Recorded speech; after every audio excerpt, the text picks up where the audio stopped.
And then I had talked y'all a little bit when y'all did that little post when I did the Zombie Grade thing. Right. So I was like, oh, it's Underground, that's them. I was like, oh, bet, what's poppin'? Y'all want some drinks? And then I'm about to go shotgun. And y'all like, for real? I'm like, shit, we about to go shotgun, nigga. Right, let's do this right now. Twin, wait. Facts. We really, so this is really like.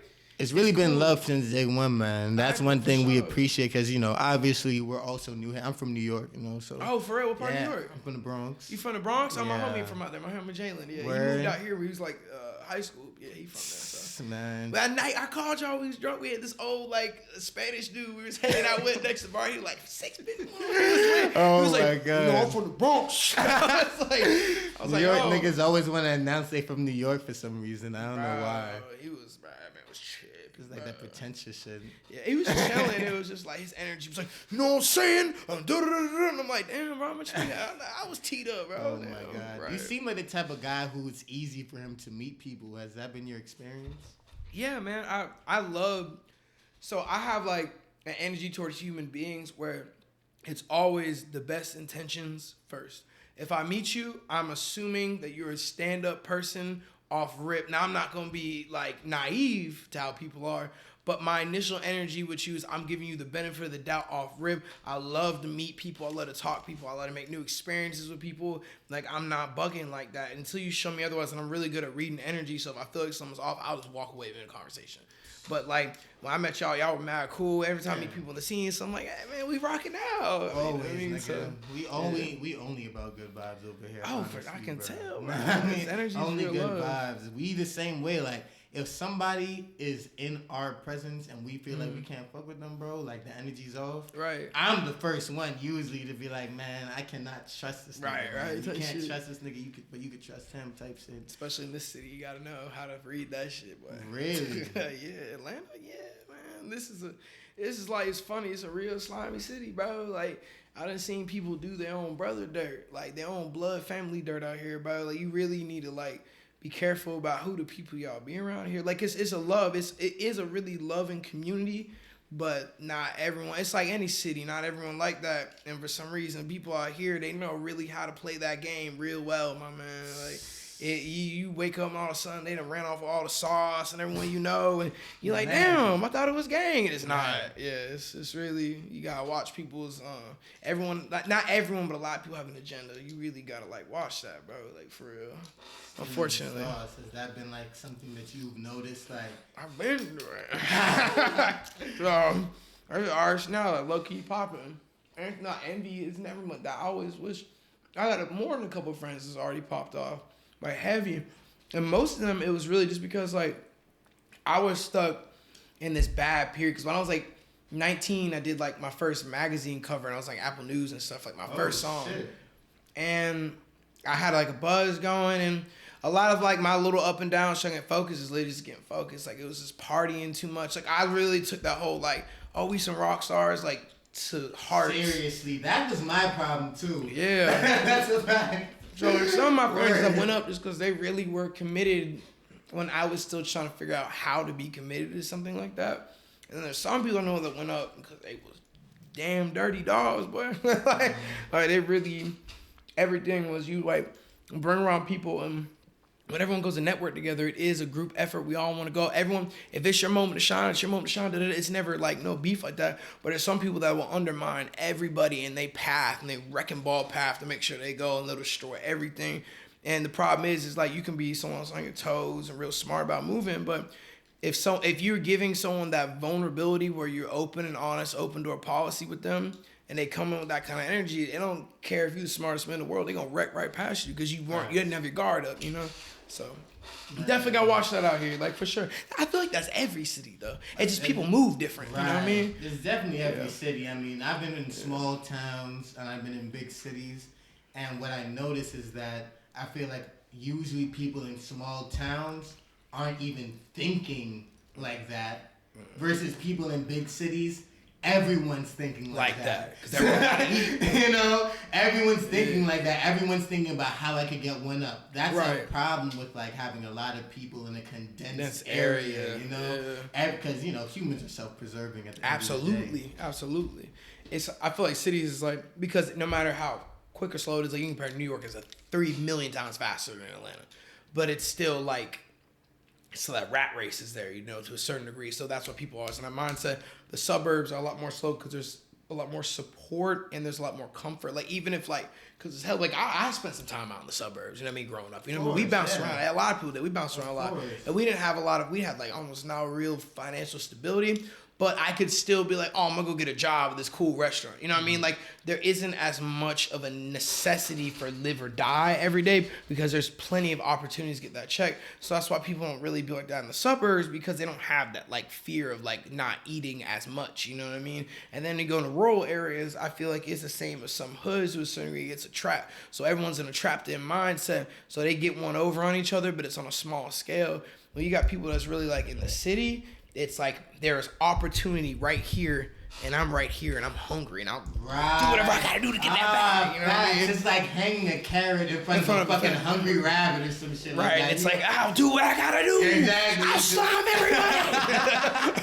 I'll bite through this fucking cage right now, do anything in order to get this shit. And that's why I love people that's like mad, cool, and loyal. That's how my whole circle is. There's loyalty above everything because I don't care what anybody says, bro. There's not one human being that can stop a team of united individuals. Wait, what's that, bro? He be in all those mafia movies and stuff. He had that podcast and he was like, I don't know what everyone, people will know it's a meme right now. People know what I'm talking about. You probably know what I'm talking about. He's like, Joey Diaz? Yes, he's like, oh, fuck with Joey Diaz. They don't take an army of people to take over the country. Take 3 bad motherfuckers. Shout out Joey Diaz, man. Yeah, shout out, homie, bro. That's valid, though. You know what I mean? If you got a good circle of people around you that's really committed, everyone stay in their lane, bro, you can be the next Elon and Donald Trump and do whatever you want to do. Like, you know what I mean? You can take over this whole country. It always takes a There's team. be some real stupid motherfuckers out here running shit. So that's a fact. You can really, you know what I mean? Bro, sure. I was scrolling through your Twitter, bro. Who's General Butt Naked, man? Tell me who General Butt Naked is right now, nigga. I know you. I know you talked about him on the Twitter. You talked about him on the timeline. You're like, why did everyone forget about General Butt Naked? Who the fuck is that? Like the reference, but I do know General Butt Naked. So it's funny because shout out Sus. I knew about this before him, but because his family's Liberian, so it like on his dad's side, so and like some of his relatives knew General Butt Naked. So this is, I don't quote me perfectly. I don't. It's not my culture. One of his relatives did, so don't quote me perfectly. I am not an historian. I did not grow up there. My roots are not Liberian to my certain knowledge. Where I'm half black, size African American, so we don't know our roots. So I could be Liberian. I don't know, but what I can say for a fact is from I used to watch a lot of Vice growing up, and I ended up watching this really long documentary about the wars in Liberia, and so I ended up actually writing a paper in school about it, and then I did my own research, kind of scour the internet. So when I really get into something, I'm like really on it. And so General Butt Naked is basically there was these wars, like civil wars going on within the country when there was a lot of forget all the details, but there was a lot of civil unrest and America was kind of fucking up the country a little bit. There's a lot going on. And there was basically these little warlords that were going around within the country. And General Butt Naked is one of them. And they called him General Butt Naked because him and his warriors would get butt ass naked and go fight naked. And they'd be like, I'm drinking the blood of an innocent child and shit. Like it was. What? Bro, anyone that's watching Wait, they were drinking the blood of innocent children? Bro, yes, bro. Liberia, they were eating people alive and shit during that time period, bro. Like they was really outside, bro. I'm not. Gangster. See, bro, niggas is claiming to be gangster. They ain't zero really cap, like bro. Look at this. Hold on. I'll show you. It's Vice right here. Vice, Liberia, bro. This shit was trippy. Typing in Vice Liberia. Right I was in I was like a sophomore in high school in this bro. Wow, that's a heart. Yeah, and as a child, holding it, bro. Wow. And this man right here. Is that General Butt Naked? No, I'll show you. He's in the very beginning. Hold on. Damn. I don't know if we'll be able to play the actual YouTube. You can't. You definitely cannot. But search. I want to see a picture. I'll show you. You'll see it right naked. here. Hold on. I'll turn down the volume so you don't have to do all that extra ass work and stuff. This is General Butt Naked. Oh wait, no. Why is it clipped? Oh yeah, it's showing. Hold on. It's gonna show him in a second. It's showing him walking up. I'm gonna find him real quick for you just so you can see him. Oh wait, oh yeah, it's him right here. That's him. That's General Butt Naked. Bro. Wow. Yeah. I'll put a picture. Yeah, put a picture of General Butt Naked up there later right, on. And it was really going down. He didn't even look that strong, and he's just killing. I mean, that was way later though, because I don't remember the exact year, but that wasn't that long ago. The wars were in the past 30 years, 40 years, maybe. Like, it wasn't that. I'm not talking about no like 1950s or some shit. Like, isn't that crazy? Like when you really think about time and how short of a time it took for certain things to happen. Like slavery was like 100 years ago. You know what I mean? Or like some shit like that. And then like there was apartheid and like fucking all that type of shit. People that were in our lifetime that were alive who could say probably their grandparents or great grandparents was a slave.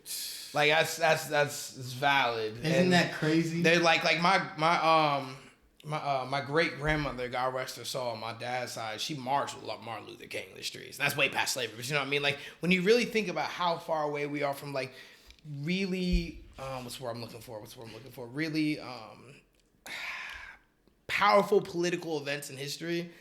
A lot of the ones that we learn about in school, whatnot, they taught us about, they really make us think are so long ago. They really shifted the way like history is gone. We're not that long ago. Right. Like it really wasn't like a lot of like fucked up shit that was going on. It was just around the corner. Like you gotta think like they're probably gonna be teaching kids about the shit that was going on in the past 3 years in school in like 10 years from now. Right. And we're gonna be sitting here in like our 30s and shit, like telling our kids like, yeah, I remember we was outside in downtown Atlanta marching and the cop came and cracked my homie over the head with a nightstick. Like, shut up, boy. Like, that shit's real. We'll talk about like the wars in between Russia and Ukraine in like 10 years. And we're like, damn, because I have I have a pretty strong Russian presence. It's not crazy, but I talk to them on like VK and Discord and shit, and they real life be like expressing how they feel about this shit. And like it's crazy. I definitely find our country, there's a lot of problem things we need to fix, but it's crazy the things that people go through in other parts of the world. And like, I feel like we do need change to fix things, but we really do need to like, to a certain degree, just appreciate the fact that we can wake up and go get fucking McDonald's, bro. You know what I mean? And it's like, you know, we can go out and get wings with our homies and chill and throw in the microwave and get drunk and like bombed or some shit. Right, that's real.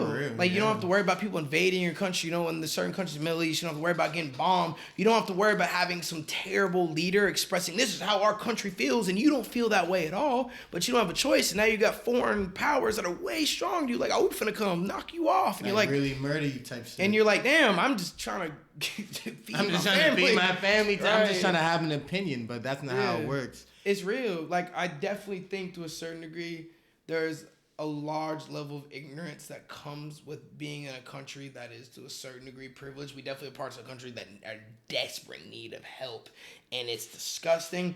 But most of us in this room are not from those parts of the country.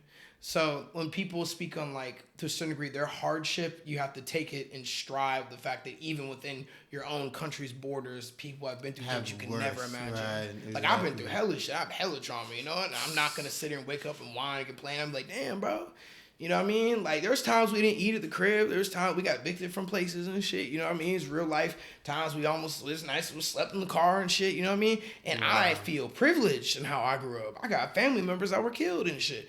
I feel privileged, genuinely, because there is stuff that some of my close friends have been through that I've never experienced. And I feel blessed. You know what I mean? Definitely want to get into, like, that whole backstory. Yeah, and, like, for sure. Hear all that shit, bro, because, honestly, you mentioned that your aunt was a freedom fighter. You know what I mean? Like, no, my great-grandma. Or your great-grandmother. Yeah. Like, she marched with Martin Luther King and shit. Yeah. And I could see, like, that, at least consciousness, you know? I could see that consciousness in you and kind of, like, how you feel like you need to be moving. I could see that you're passionate about that shit. Because I am very ignorant to, like, a lot of her story because she died before I was born. My dad, she died really young. My dad was like 17 type shit.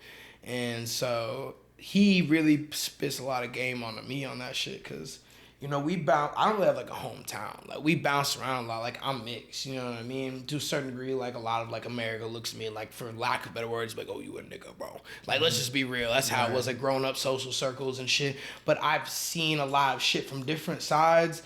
And it's kind of given me like a really, I wouldn't say more clear perspective, but I don't have, what's what I'm looking for?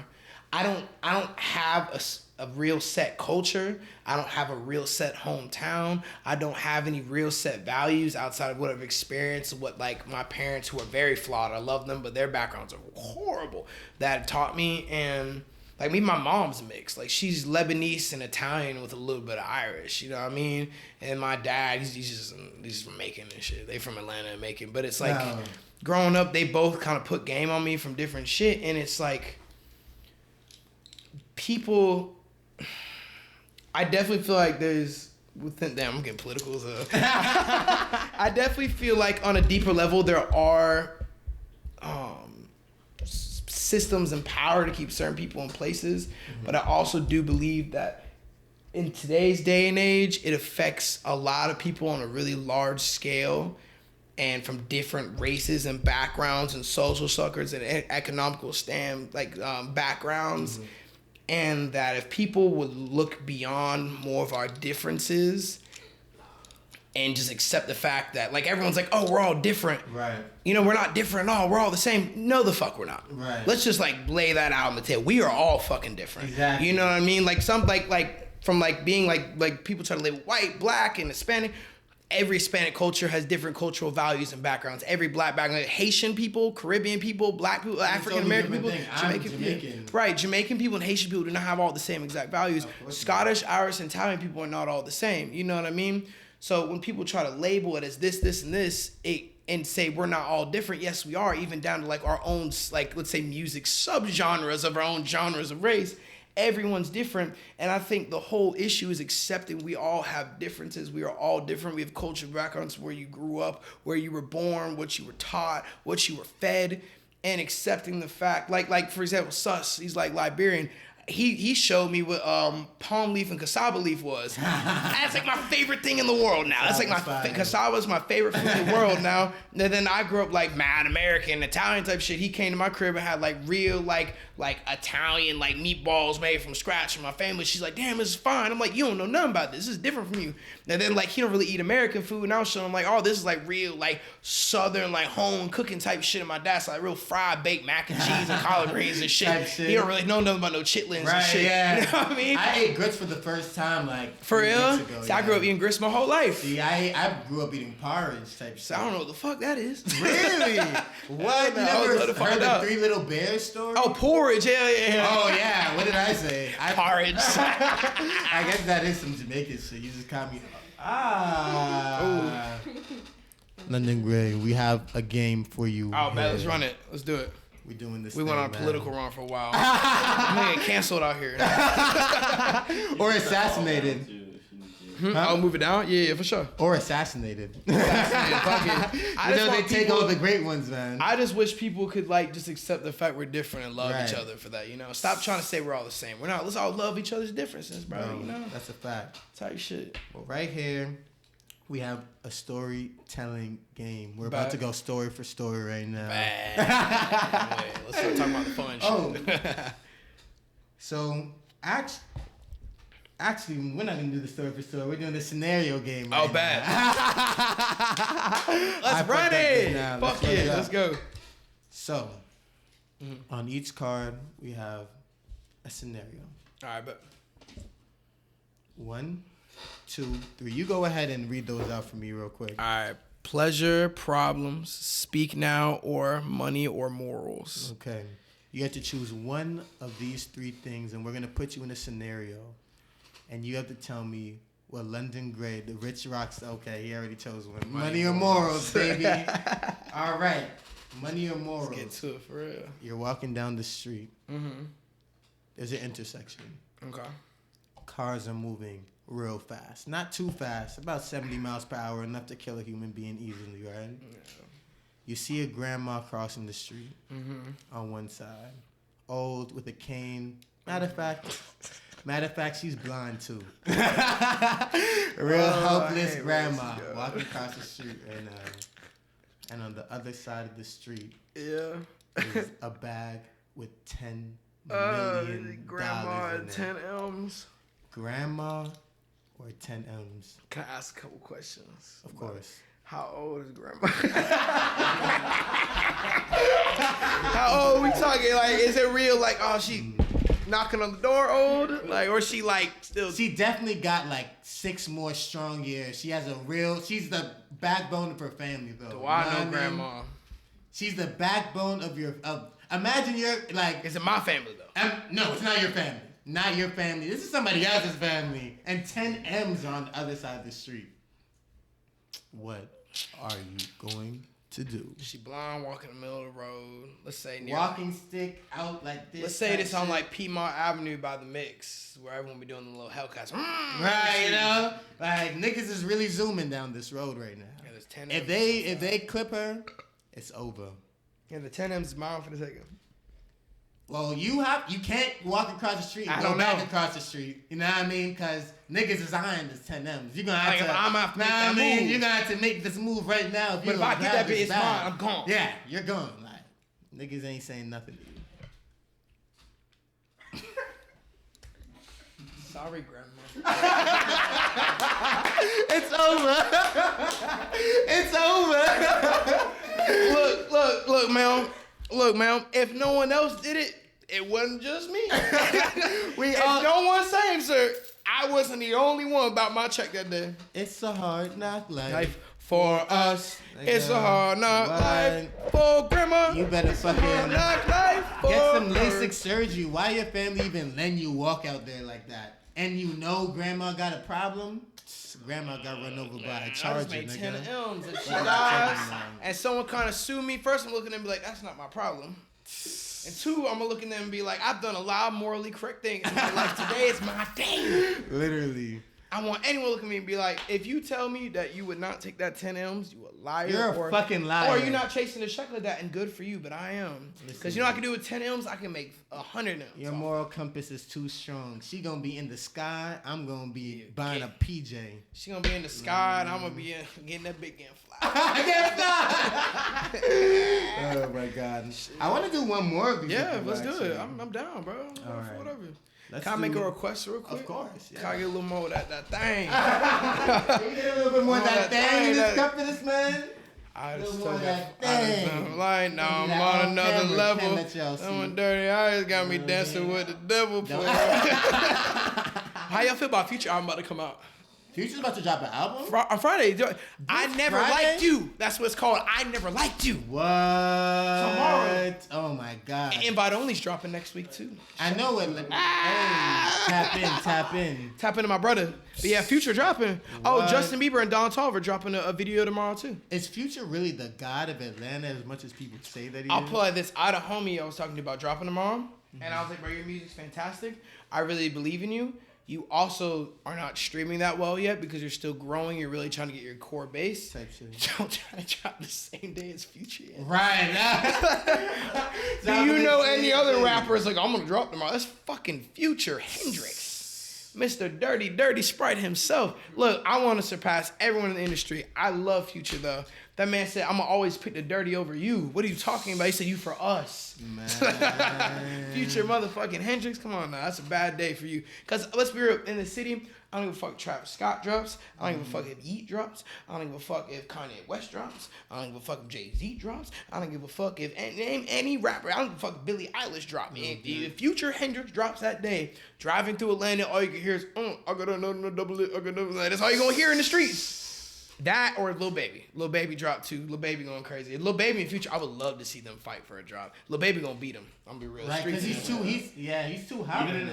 Yeah, and Atlanta, Baby. Yeah, of course. Baby's way too hot right now, bro. Baby's like, on and fire, his bro. Core fan base is Atlanta. I would say it's still gonna be kind of split though. Like it's not gonna be a wash. Like you will hear both albums, but man, I think it's a different kind of another good project, bro. He's out of here. I think it's a different kind of like customer base though. Let's put it like that for Future and Baby. I think the streets still love Future, but I definitely think it's more like of a certain crowd leaning toward Future, just like Baby. Like I think, funny enough, these are the two crowds I personally think Baby's hitting on the hardest. I'm not in those marketing rooms. I don't believe that label. I don't see all the stream numbers. But from personal experience, I definitely think it's like the streets fucking with Baby, and I think it's the sorority girls fucking with Baby. Every single one of them. You go to any major college, you go to sorority, she'll be like, I don't want a Sprite. That song come on, she know every fucking word. It's really funny. The sorority girls be really deep on a lot of that real street music. Honestly, they really You saw that video that's going viral? Yeah, Baby right now, them girls. Yeah, with that girl kind of like singing her whole, his whole feature with Drake. Bro, and I've been outside. I've been partying. Oil spill. I've been partying with in Alabama, GCSU, Athens, and A. Spent some time partying over by Miami. I've been outside a little bit, you know what I'm saying? Moving around. I've been down the states, bro. I've been to I've been to Clemson, Florida State. Like, I had my little runs partying these colleges, and these girls really be listening to, like, Baby and shit like that. Like Gucci. It's they little, like, fake hood fantasies. Right. That's what it is. That's what everybody's really trying to live, though. Like, those kids that really listen to that real hood street music, but they don't live it at all. It's all a fantasy. It's like a cowboy movie almost. There's nothing wrong with that, though. That's the market they make it for. You know what I mean? That's who's buying the concert tickets at the end of the day. They make it for the streets and they make it for the kids. Like, it's really what it is. And people hate, like, you don't even really fucking live that life. I'm like, bro, why do you give a fuck? That's corny as shit. Let that kid enjoy his music. Fuck. I listen to fucking... Oh, wow. So you don't care if a kid is not living what he's rapping? No. I didn't say that. I said I don't give a fuck if someone's like, oh, I listen to his Lil Baby and motherfucking Key Glock and shit, and they're from goddamn Johns Creek. I'm like, hell yeah, bro, it's your music. You know what I mean? Shit, I done did some crazy ass shit in my life, and you catch my eyes. Y'all don't even know who this is. This is only a few. I listen to Sorcery and shit. He's like an acid house artist. I listen to that. I'll also listen to like fucking Homicide Gang. I listen to Slime Cedar a whole lot, but then I also listen to Beach House. I also listen to Deftones. I also listen to fucking Travis Scott like a motherfucker. I fucking love everything. I listen to a little bit of Johnny Cash. So I hate when people discriminate, because like I've been through some crazy ass fucked up shit in my life and done some crazy ass fucked up shit based poor decisions. But I am not some street nigga. You know what I be like? So slime. So I see them come at me in the bed.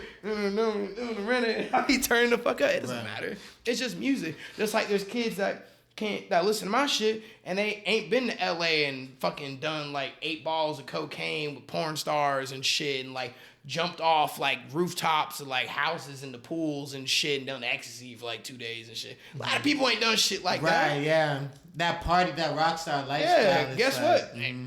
Turn up. Who gives a fuck? I'm not telling you should do it. If you want to live through the music, live through it. You know what I mean? But is that something that's... It's all about music. It's a story. It's like watching a movie. It's like watching a Quentin Tarantino movie and be like, oh, I'm about to go motherfucking nigga. I'm the new motherfucking Kill Bill. I'm finna go da-da-da-da. Like, you know what I mean? Like, who the fuck cares? Do you live that rock star lifestyle? Yeah, fuck yeah, bro. Shit, what do you think? I told y'all this is the toned down version of me, too. I don't even really do it. I used to do like that. Like, I used to really turn the fuck up. What's some crazy stories from that time? I got you. I'm ready. There's one time. Talk about it. Oh God. This is dark. I ain't gonna say other names. There's one. I'm not gonna say everything too. There's just one time I was running a studio session. It's funny. I made before Sucker Punch. Shout out Sucker Punch. She filmed ours from South Carolina. Shout out. Before she got on the song, me and a producer, a friend of mine, is really close. There's actually 3 of my producer friends that are really close. We're in the studio. We like grabbing the substances and whatnot. It wasn't meth, heroin, crack, and balmy fluid. None like that. Regular party drugs, coke, weed, ecstasy, all that type of shit. Right, regular shit. 9 substances. Some kid came through with a baggie of perk dust and shit. Like, there was a lot of crazy shit going on that night. And I took all of them in high amounts. Man, I fucked up. Hella girls was pulling up and shit. The homies was there. But it was a full studio on the bottom. So like they had the chill room that was out there. And then the room over, it was like the recording room. We weren't letting, if you weren't a producer or an artist recording, keep your ass out there. You know what I mean? Don't come in here and fuck up the vibes, bro. Right. But it was like kind of back and forth. You make a song, go out. You make a song, go out. And I ended up getting way too teed the fuck up. That was, I got you. That was, boy, that was the most fucked up I've ever been in my life, bro. We were hooking up with respectable. They were not respectable. Ladies in the booth and shit on the couches, bro. It was a whole, man. It was an experience, bro. This is my face, bro. This was my face, bro. That's how long locks of the pair. Oh yeah, yeah. That time. No cards. He definitely. I called it Bizak Racks. He calls it Bizak Rack. What the fuck does that mean? He definitely seems to be geeked up in that. What is a Bizak Rack? This was the homie's eyes. We're not gonna say who this is. We're just gonna keep it very low key in the scene, cause I know him for a minute. Look at this man's eyes, boy. Right. We gotta move forward. Yeah, bro. That's bro, do you feel I almost OD'd though. That was the end of the story. I almost OD'd. My God. I fell out on the ground and this was like the last time I got like super teed up, because I was still learning. I was only like 19. I was like kind of learning how to like party and shit like that. And I fell on the ground and I felt like I was dying low key, like no cap, like the real shit. Like I felt like I was dying. Like I was not an addict. I never used drugs every day. I never had problems, but like I partied my ass off on a party, and I was on the ground, like felt like my heart was going out, and I was like, damn, I'm about to die. Rolled over in my stomach, and I seen like perk dust on the table, or something in my brain was like, if you snort this, you'll be okay. It felt like it was God. Because I feel like I was on a lot of uppers and I was on like psychedelics, so my body was really like beating. So I started on some Jordan Belfort shit, no cap. Across the room. And I got myself up to the table and I was like, fuck it. And snorted up the perk dust. Shit you not, I sat back like, oh shit. That's right back, bro. Isn't it a medicine? Yeah, Percocets are medicine, but that's not what it's for. Oh. But it leveled me out. Like it's like have you ever done like cocaine before you get way too drunk or way too like because they used to syrup till you get like way too low. You do some coke, be like, straight to the moon, right back. Sobers you up. So if you too up, it kind of brings you back down. Yeah. That's not okay, guys. Don't do that. Real shit. That's just not cool. Drugs aren't really cool. I feel like they're not cool at all, bro. That shit's whack as fuck. I ain't gonna hold you. It's turned. It's not cool though. Like you experiment, have your little fun times and shit. Right. That's the problem I find myself in because I think about this sometimes. Like if I have a kid, like one day I'm gonna have a kid or whatever. Like and I smoke. You know what I mean? Like wrong with smoking. Nah, I smoke. That's on earth. I've had my fun. You know what I mean? But what do I tell my kid? Like, do I tell them not to do it? You know, like. My pops told me. My pops, we have a weird relationship. He did a lot of shit that was not correct. He did a lot of shit that did. I think trying to force your kids to not experiment with shit is dumb because all you're gonna do is make them rebellious, and that's when they'll actually die and have drug problems. She's like, I don't have any problems, you know what I mean? I don't sound that deep, but he always told me this. He was like, "That's my dad, Loki." He was he's in Rock and Roll Hall of Fame because he's right for the Aquarium when he was a magazine writer. He used to make music. He used to work with like a lot of big artists. Like God rest his soul, Archie Eversole's like almost like my uncle, the artist has died. Like because we have a lot of family ties. I was like when I was a child, like they don't know me now, but I was like a kid. We was around like on like Outkast and shit. My family knows Molly that runs Tree Sound and shit. You know what I mean? Like it's not like ties I'm now, but like my whole life was around the music industry a lot. The best. So he's had experiences. He's been out in LA. He was around Leo Cohen at a certain point and shit. Like shit was real. He was really doing this shit the first round. He really stopped making music for me, but when I was born. Because he wanted to be a present father because he didn't know his father. But the best advice he ever gave me involving drugs was, he's like, I'm not going to lie to you, all this shit feels really good. It's like, that's the point. They're drugs. They're supposed to make you feel good. Every single one of them is going to make you feel good. It's what comes with it that's bad. He's like, I'm not going to lie to you, if you ever do cocaine, you're never going to get addicted. My dad never did cocaine. But he's like, if he was epileptic, so he couldn't. But he was like, if you ever do cocaine, you know, you're not going to get addicted the first time. You do ecstasy, you're not going to get addicted the first time. You know what I mean? Like some of these drugs you will, but like those you won't. He's like, I just, you know what I mean? I just don't suggest you do it. You're taking years off your body is what you're doing. You're like, he's like, if you want to try shit, I'm never going to tell you that's okay. Just be careful. Don't be dumb about it. You know what I mean? Just live your life. Try to have a good experience. I mean, you're going to die one day. So I'm never going to like get in your way. What to do and what not. He's like, just don't become an addict. Don't like, he's like, it's all about repetition. And you have your little parties, do crazy amounts. Just don't overdose and die, but have a good time. But do not do this shit day in, day out. Don't be consistent doing shit because you will become a drug addict. You will, like, it's about the repetition of consistently doing shit that makes you an addict or dependent. If you feel down and depressed, don't go to drugs for, you know what I mean? Find an outlet that's positive of some sort. Even if you become addicted to that outlet, whether you have a vice that's positive for your body than something that's like, oh, we out here blowing down because I'm upset. So that was the best advice he ever gave me, was just like, if you're going to experiment, but when you're having challenges in life or you're experimenting, don't make it some habit shit, because that's when you'll fuck up and be one of them little J-ass niggas walking down the street. It be the lifestyle that's around the drugs. I feel like that's more addictive than anything. It be the fake drugs that be killing these motherfuckers. And it be the fake drugs, the fent. Yo, stop putting fent in everything, man. That shit is sickening. I don't understand people be crossing fent and cocaine. That makes no sense. I guess people do, but I guess it stretches it out more. Like, I think the deal is really doing it. That don't even make sense. It's a downer. Like, if you get hit with that shit, right? I remember someone. I think the reason some dealers do it is because it's super addictive.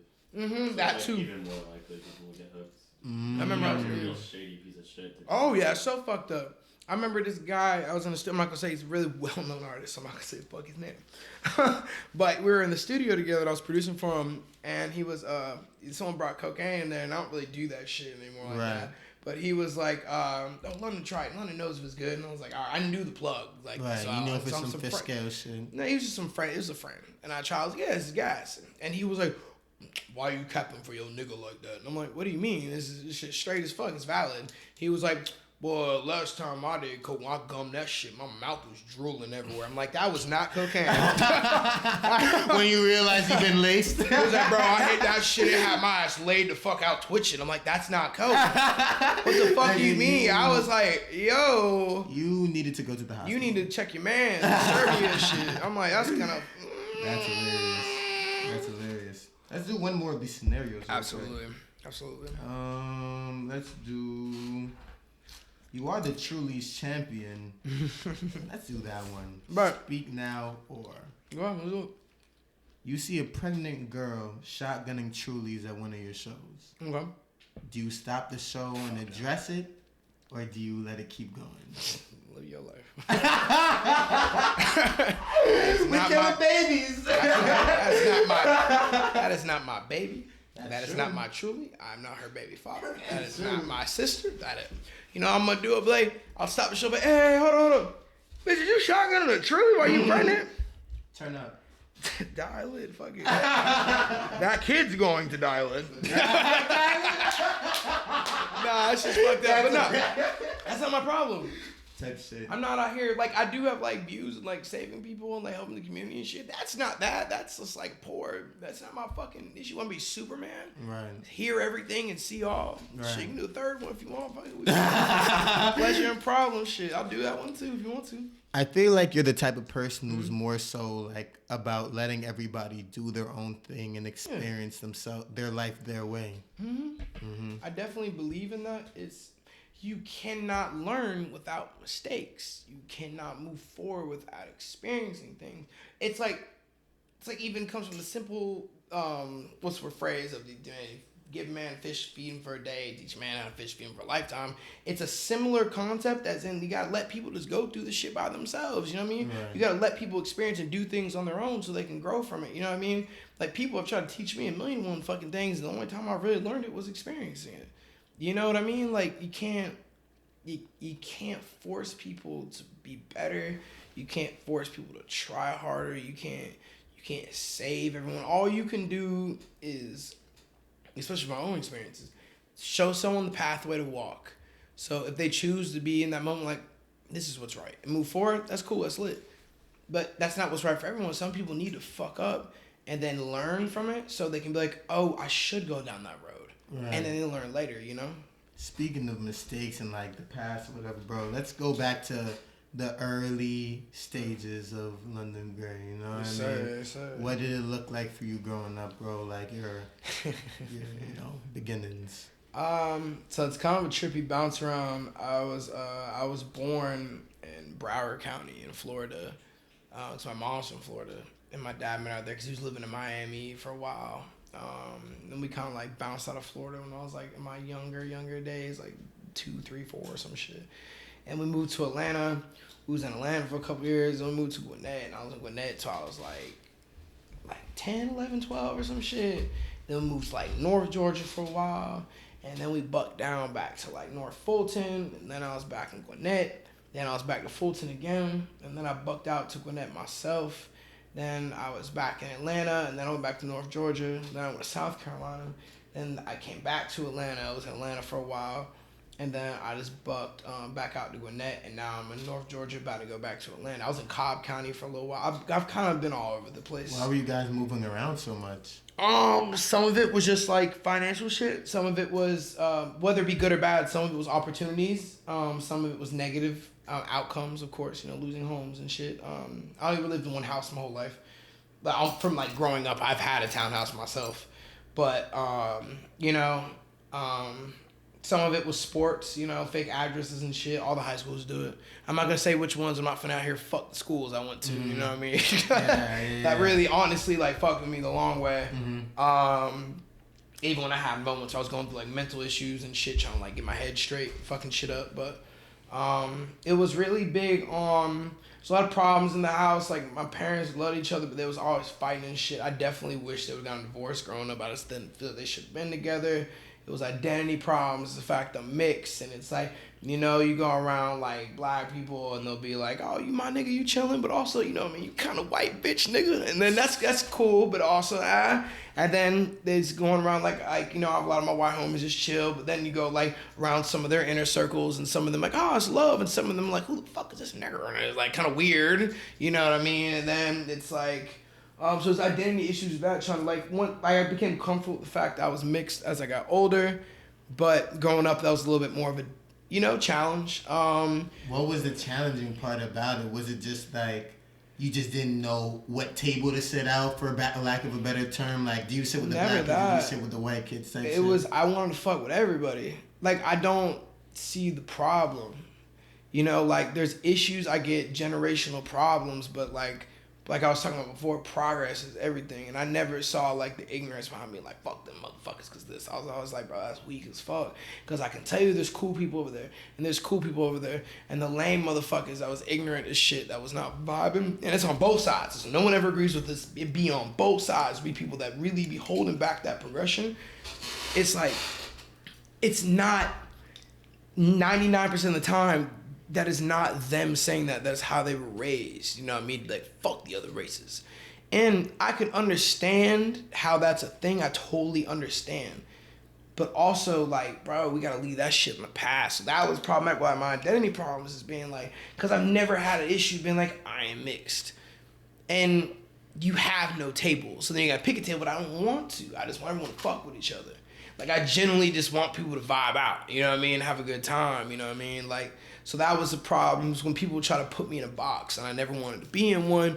And then for, like, you know, social circle reasons, I just went the box that made the most sense. Because I was like, I can't keep fighting a battle no one else wants to partake in, you know what I mean? Like, I'm like an army of one outside. You know what I mean?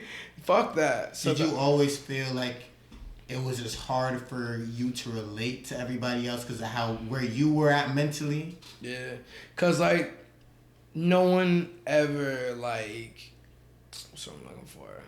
No one will ever,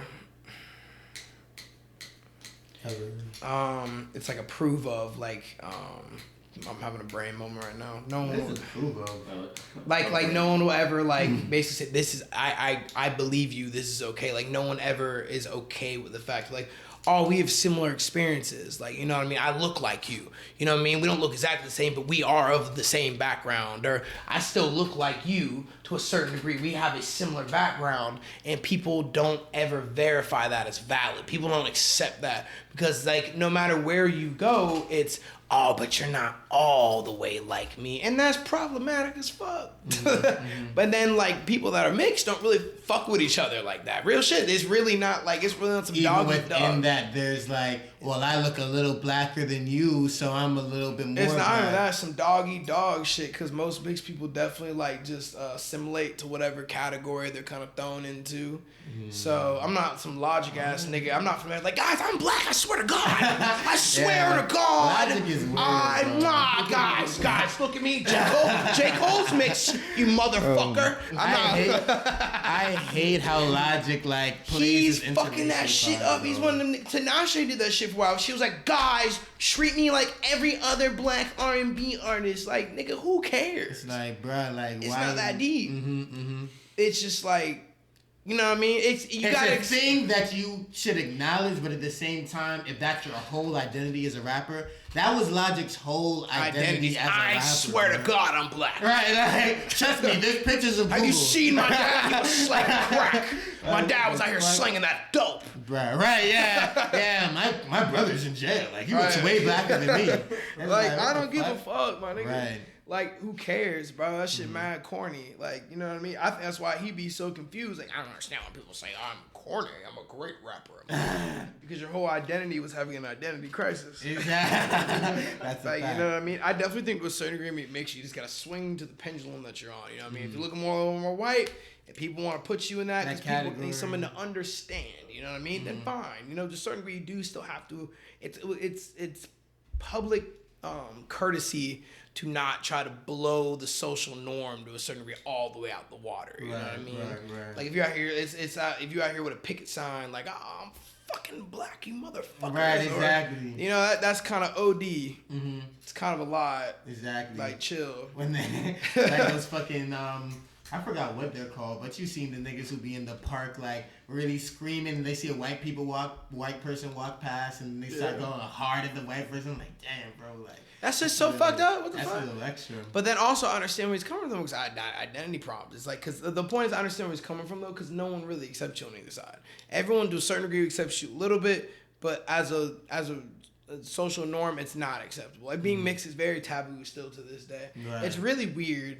Like, I don't know. It's really something hard to explain because it's just like, if you didn't grow up like that, you just don't understand what it's like to have, like, your friends have, like, this camaraderie of I'm pronouncing it wrong, but amongst each other, like, oh, this is our background and this is our background, and you're kind of literally in the middle. Mm-hmm.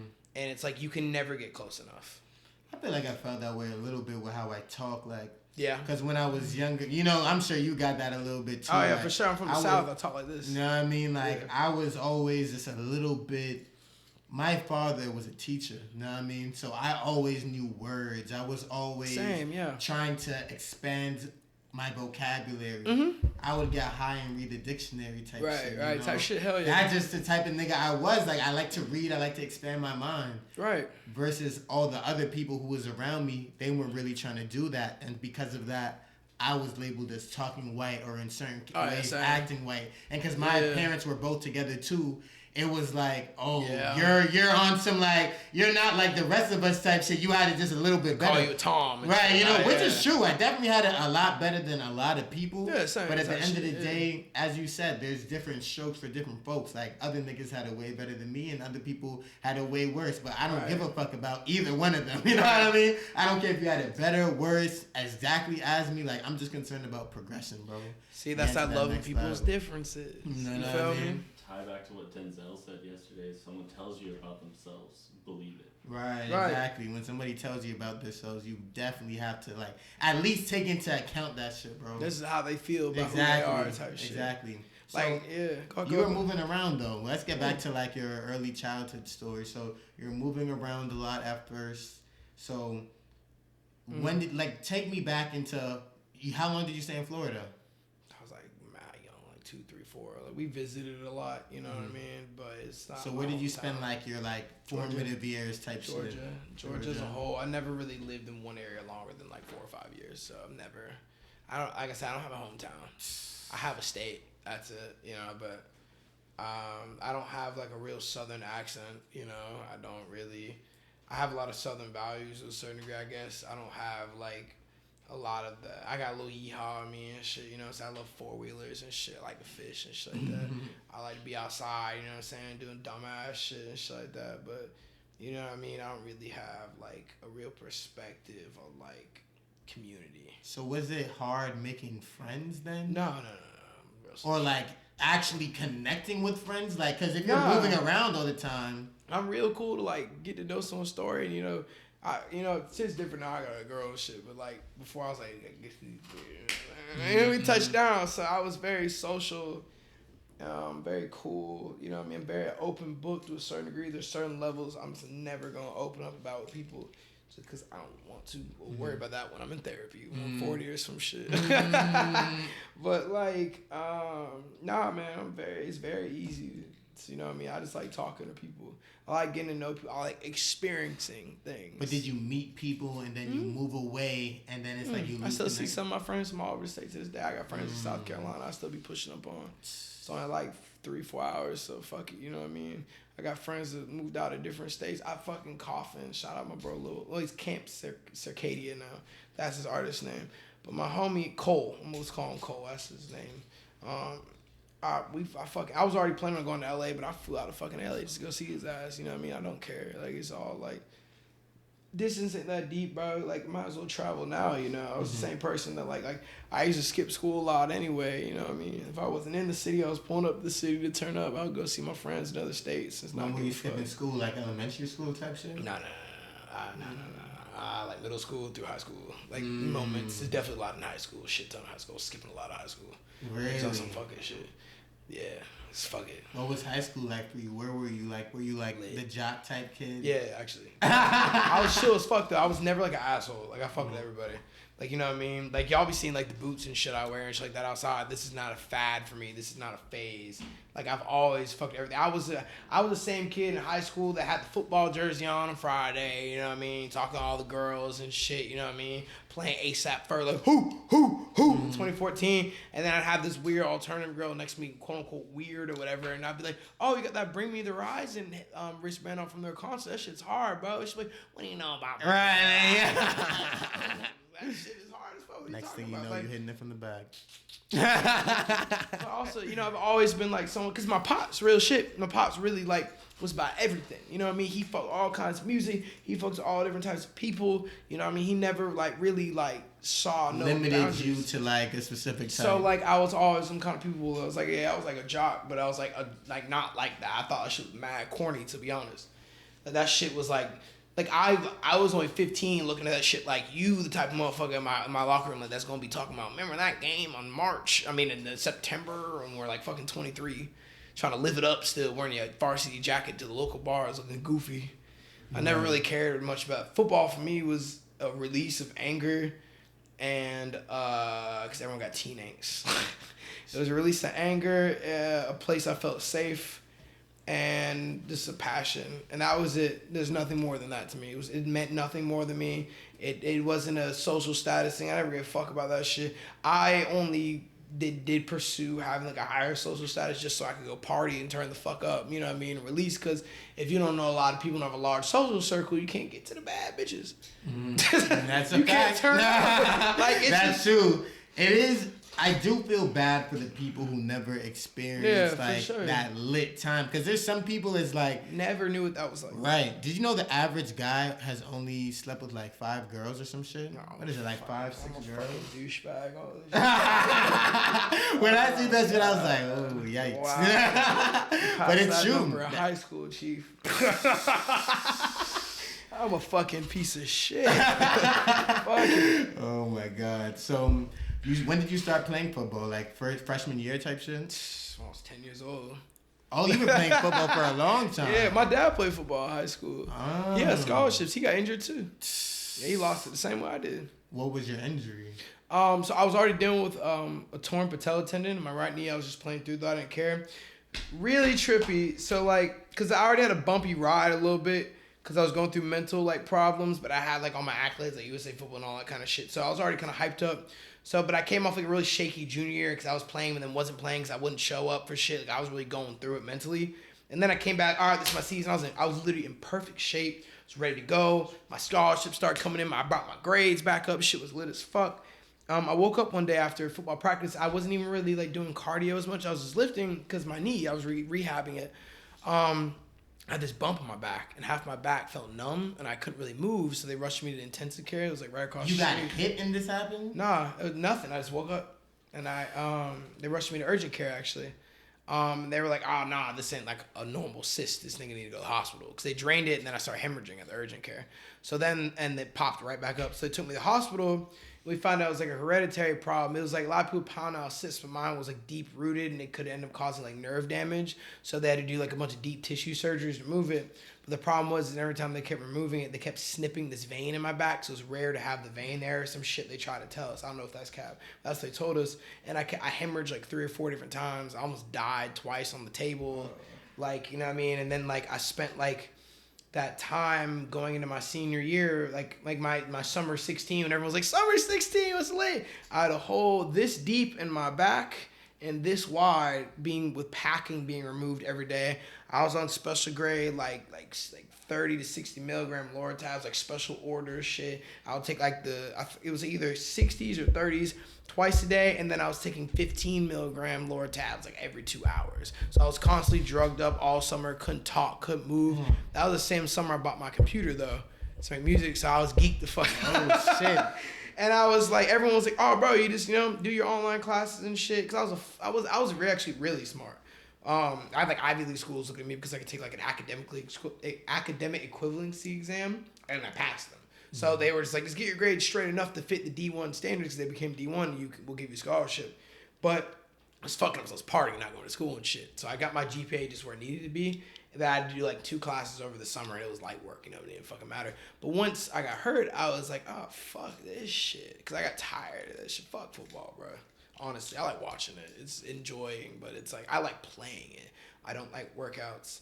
I don't like going to practice. I don't like being yelled at by some fat ass that teaches fucking high school fucking gym. Right. I don't like being fucking belittled by fucking peon ass niggas. I don't like the pressure that comes behind that shit. Like, we're fucking kids, bro. I don't like the fact that, like, I was sitting there on the sideline with kids that had whole futures in their life, sitting there and he hit with them little shots in their knee and shit. This one kid had a concussion, knocked the fuck out. I ain't gonna say his name in a playoff game, my sophomore year. Literally, like, his nose was bleeding. He was out cold. Like, literally rocked the fuck out. Helmet popped off. He was only like 5'8", 160 pounds. Some nigga was like 6'3", like 250. Rocked this shit. Cool. And they put smelling salts on his nose and told his ass to get back on the field and shit. And at the time, I was like, this is the game. Like, my mindset. But then when I had time off to think about it, I was like, when it wasn't that deep to me anymore, I was like, bro, fuck this shit. I'm not about to, like, give up my life. Like, I was like, I got a fucked up knee. I got a back problem from this shit. And it's not fine now. It wasn't like a bone problem. It was like, because of all the sweat and shit, they ended up making it trigger it to get so bad. I got a fucked up knee. I got that. I've had 8 concussions or 9 concussions or some shit. I've broken multiple bones in my body. Definitely probably gonna have CTE one day. I was about to ask, do you feel like you have CTE or something? Nah, I definitely might one day. You must have I'm glad that you escaped that shit, bro, because that's what got, like, I think that's what they say OJ had and fucking, who else? There was some other NFL athlete who fucking just shot up a school or some shit, or maybe it wasn't a school. Like, you don't ever talk about shit. Bro, yeah, there was this NFL athlete. He fucking shot up a whole plaza, and then when he died, afterwards, he killed himself, right? And they opened up his brain, and they found out that he had CTE because you could only find that shit out but when you're dead by opening somebody's brain. Like, bro, I remember this one time I hit a kid in a game. I knocked him the fuck out. I was like a sophomore in high school. They carted him off, and I felt like when I hit him. Funny thing was, because it's still somewhere on my huddle tape now, but like I hit him, right? And all you see in the films, I stopped like this. And I'm like literally like almost a squat position standing there. And I was like paralyzed for like literally like 30 seconds. Like lightning felt like it went through my body and I couldn't feel anything. And I was just like this. And I literally heard his mom screaming and I couldn't like move. And everyone's like, yeah, and they're like moving me. And I'm just like, because I can't move. I remember hitting someone in the game and fucking they shit up. And then I couldn't hear anything for like a minute or two. Like I was deaf. I remember hitting people and blacking out and being woken up by someone yelling, get up to me and just continuing to play.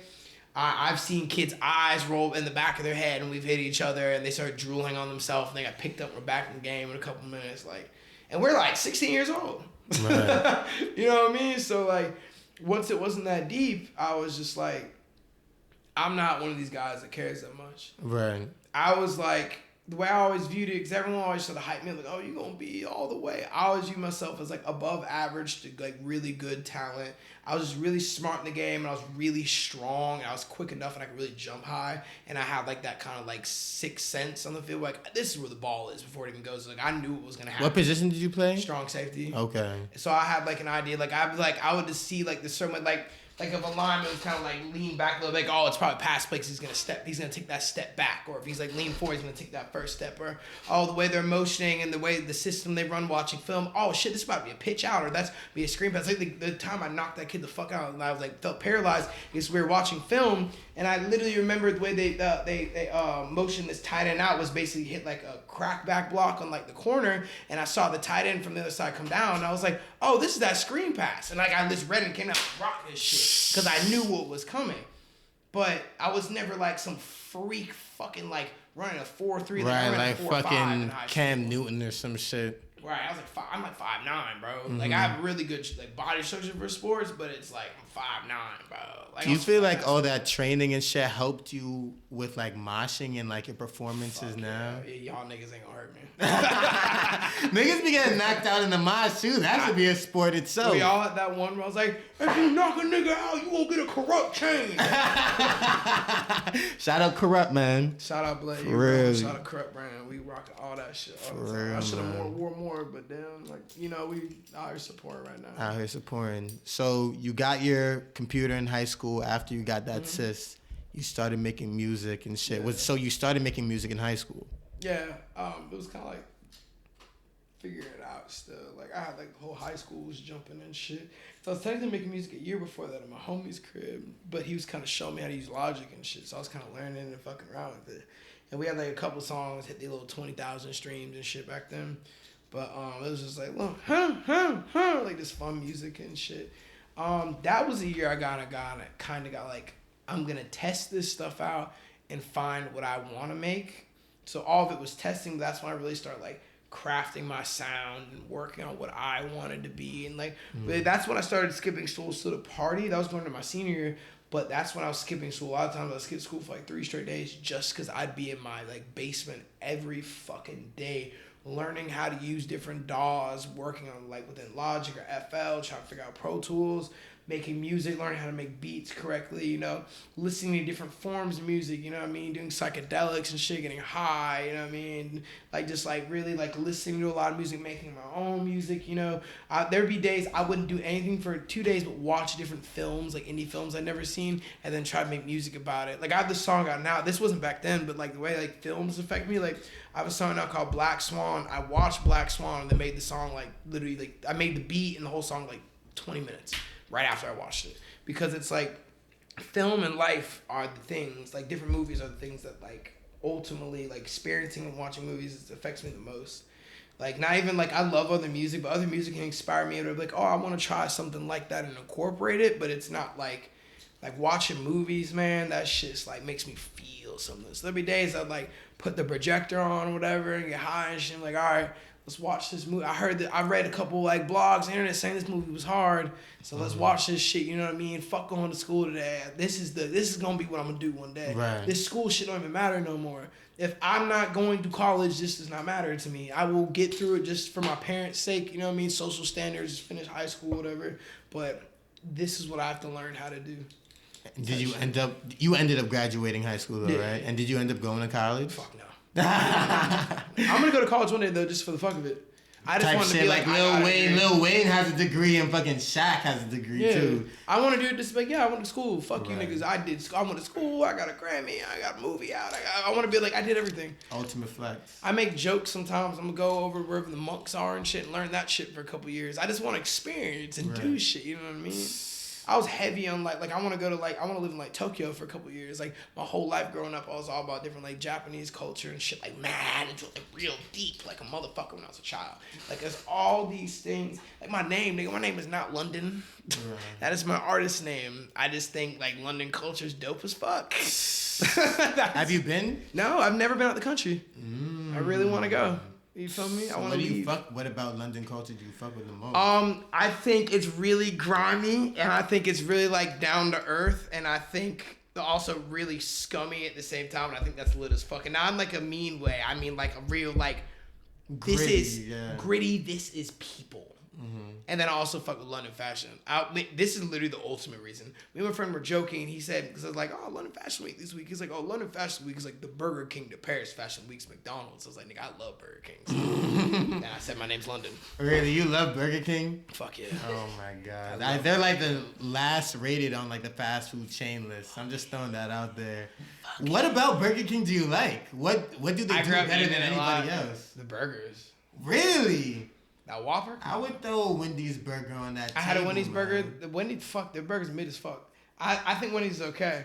I think their meat, something about the taste is just weird to me after I eat like too much of it. Because it's actual meat other than burgers. No, I love real burgers. I make real burgers at the crib. That shit's like real-ish. And that's what throws me off about it. I'd rather have some processed shit that's all the way processed versus some half processed, half real. Yeah, I guess that's true. If you go GMO me up, GMO me up. I just want to get to it, you know what I mean? Like, where you're not helping me at all. I'm still putting this poison in. Right. But like, Wendy's does do well, low key. I hated potatoes my whole life. I like French fries and shit, but I was like tater tots. I never liked potatoes, right? Yeah. One day I tried to bake potato, and I was like, oh, this is pretty good. I actually fuck with this shit. I be getting them Wendy's loaded baked potatoes all the time. I had one 2 nights ago. That's what I get from Wendy's. I actually never had that before. Gas. It's like a fast food loaded baked potato, so you don't expect it to be like the best thing in the world. Right. If you're on the move, though, you're like, man. Right, exactly. Yeah. If you making some late night junk nights, know what I mean? Shit, they don't be open that late. Shit, that's like a 10 o'clock type. 10 wave. o'clock move, a day Uber party Eats move. it, you know what I mean? Right. Get that Dave's triple and get a loaded baked potato and 5-piece spicy and a large fry. Wendy's ordering tips with London Gray. You only get that here. This is McDonald's. This is a Waffle House time late at night. Right, yeah, this is a Waffle House. Waffle House, I'll give you the sauce. Me and my homie Nate got a whole Waffle House order, so we get the Everyone Texas. from the South has their Waffle House. Oh yeah, that's a fact. Really, what's yours? I get the Texas Southern hash brown bowl with the steak and the onions, and then I add in. This is really weird, but trust me, it's guys. I get bacon added on, and then I get ketchup, and I put the ketchup in the bowl. I get cheese grits too, so I get cheese grits, bacon, and ketchup. I put it in the hash brown bowl, and I mix it all up and then shake it together. Wow. That shit's gas.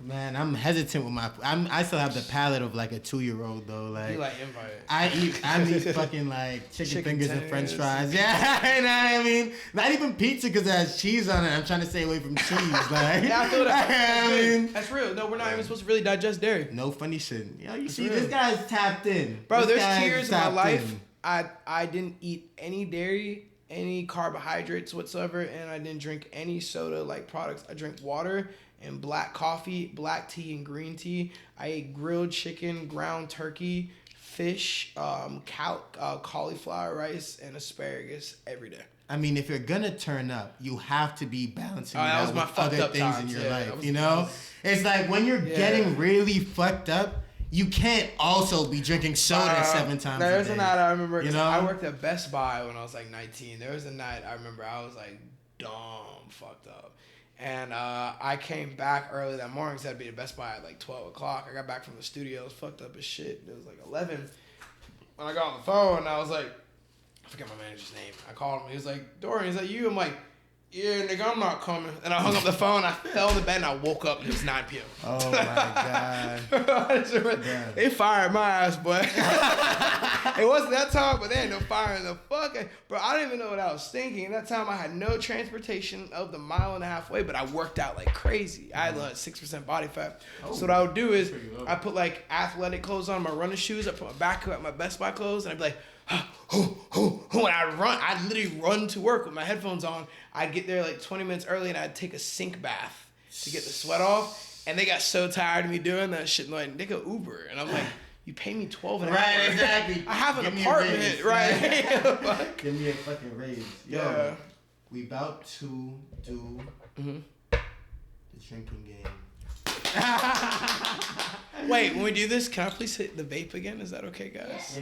Stop vaping. I hit the homies vape and I hit when I drink. I haven't bought a vape in 6 months. Listen, Hope it's he okay. hasn't bought his vape in 6 months. Thank you Guys, so we're much. not trying to be bad influences. Dude, fuck it. I don't It's care. a lifestyle. Y'all niggas grown as fuck. Right, right. If you tune into Quality Medicine, what's our demographic? 18 to 24. You're old enough. To Oh, y'all grown as fuck. You're old enough to. And if you're not, bro, man, it's... Mostly dudes. 18. Yeah, I'm not the only. Right. I'm not the only rapper over here. Like, at least I'm not telling you put up that codeine.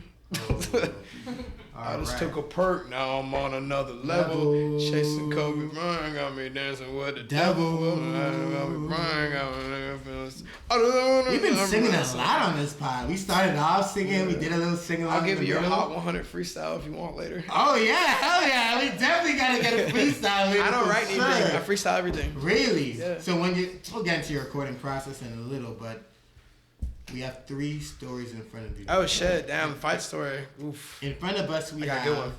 a girl story, a fight story, and a party story. All right.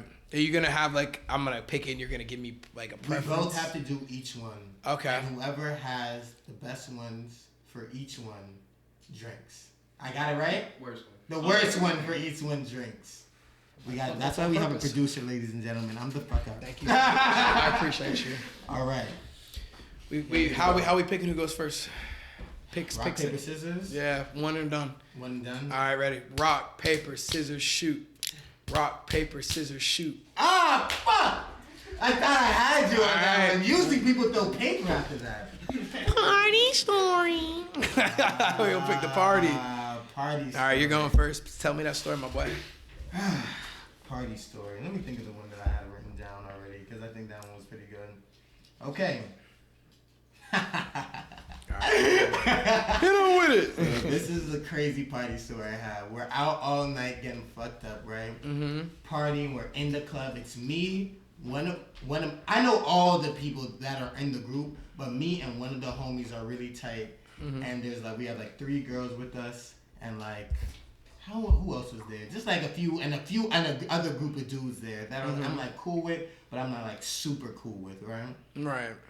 So after we go to the club, we all go to a telly. A telly is a hotel. I don't know. Do they say telly down here? No. Okay. So maybe they do. I don't know. We went to a hotel. Mm-hmm. This girl is sitting on my lap. Mm-hmm. We already hooked up in the past, I'll be honest. So she's sitting on my lap, you know, we getting comfortable type shit, you know. I'm thinking it's end of the night vibes, like it's getting, you know, it's getting to that point where it's end of the night, telly, what's gonna happen is gonna happen. You know what I mean?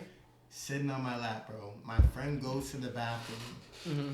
This girl gets off my lap, follows my friend to the bathroom, sucks his dick, and comes and sits back on my lap like nothing ever happened. And I found out later on.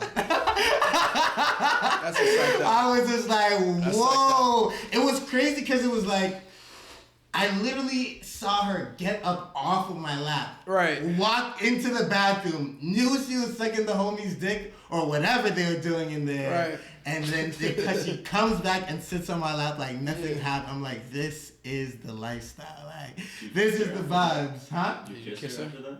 Man, what you think I am, man? Come on now. I don't know. To each his own, my man.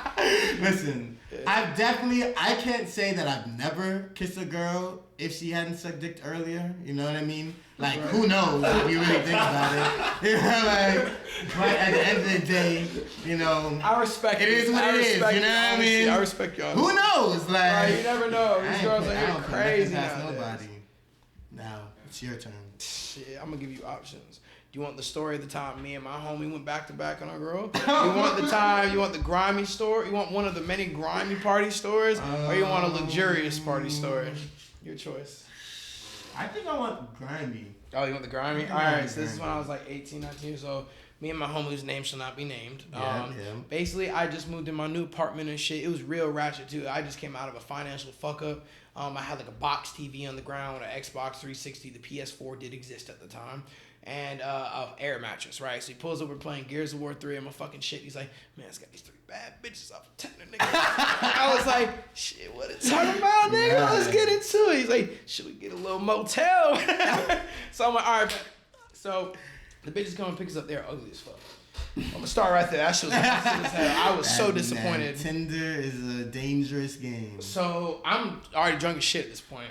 We hop in the whip. We're drinking in the back of the car. Getting fucked up. I see this bitch pop something that I'd never seen a pill like that before in the front. I was like, okay then, right? And one of the 2 girls in the back, because he's sitting in front of the one girl, he's like mainly talking to, and the 2 girls in the back keep talking like, you know what I mean? I was like, I'm gonna hold it down for the homie and shit, right? It's real treacherous. Treacherous. I was so fucked up. I do not know where we went. I don't know what hood we was in. It was some hood ass shit. There was some ratchet ass shit. Niggas was slinging dope outside and shit. And it was a Motel 6 or some shit like that. It was mad fucked up. And we pull up. This nigga outside. So I'm like, I ain't need that shit, my nigga. And I'm like, no. Right. He's like, I got hard on me. I'm like, nigga, I do not crack, nigga. Who do you think I am? So we go up in there and shit. And we're in a little motel room with 1 bed with skeet on the fucking sheets and shit. Fucking roaches crawling around. Cigarette smell. What does it smell like? Smell like cigarettes and shit and sweat in there. I'm like, man, I'm just gonna sit back with this bottle, keep cranking it, and not thinking about it. I ain't about to fuck these ugly bitches. And the homie go, hey, talking to this little girl, whatever, and they go up in the bathroom. So I'm like, nigga, get this over with so we can leave. Right. I was broke as fuck this time. I had no bread like that. I just got the apartment, so I was just like wading in the water. I was just like, all right, I'm just gonna. I got my. One of these girls tried to like have me keep knocking it back. She was trying to fuck me, and I was good off that. And then they literally started grabbing my pants and shit. And I was like, whoa! And then at one point, she licked like the like my dick print in my jeans, and I literally get the fuck off me, bitch! Like I stood up because I felt assaulted. I was like, I'm not doing this. Uncomfortable. We don't talk about that. Right? I was like, bro, like chill. And they both got quiet. So they both go sit in like the two little chairs in the corner, and I put the TV on, I'm sitting there, and I hear my homie in the back like, oh, you like that? Oh yeah. And I'm sitting here like, I'm sitting here like, okay, we're just gonna, I'm a loyal friend, we gonna get through this, right? So they leave, the girl comes to the bathroom and he lays on the bed, this nigga knocks the fuck out, immediately sleeping, she looks at me like, you up next? And I was like, what? I'm like, nah. Oh my god. So they end up going all like little corner, it's a small motel room, like it's probably not much bigger than this little area right here. So they basically go in the corner, like imagine right there, like the water heater over there. They sit over there, my bad, like the water heater over there. They sit over there, and I can hear them talking like, no, what do you want to do? And I'm like, what the fuck is going on? I'm like, my niggas passed the fuck out. I'm like, oh no. What is going on right now? And all of a sudden, look at me, so like, what do you want to do? And I'm like, I'm good. They're like, we'll be right back. They get in the car and skirt off on our ass. Wow. I shit you not. Bro wakes up. He's like, where the bitch is at? I don't have a car. Whoa. And I'm like, what? You got the Uber. He's like, no, we supposed to go back with him. Damn. And I'm hearing like, I ain't no bitch ass nigga, but I want you to think in my mind, I don't know where I am. I don't know what's going on. We came in there, like, we broke, but I just come out of a little financial situation, but I still had, like, jewelry on and shit. I'm like, oh, I gotta pretend like I'm that nigga still. Of course.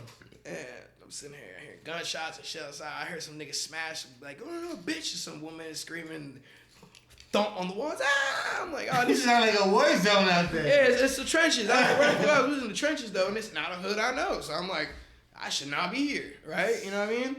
We have no ride home. We got no bread. We had no food. We got skeet on the fucking sheets and shit. Cockroaches walking around and shit. Sleep there now. Right. I'm sitting here just sitting in the corner on this chair like, fuck.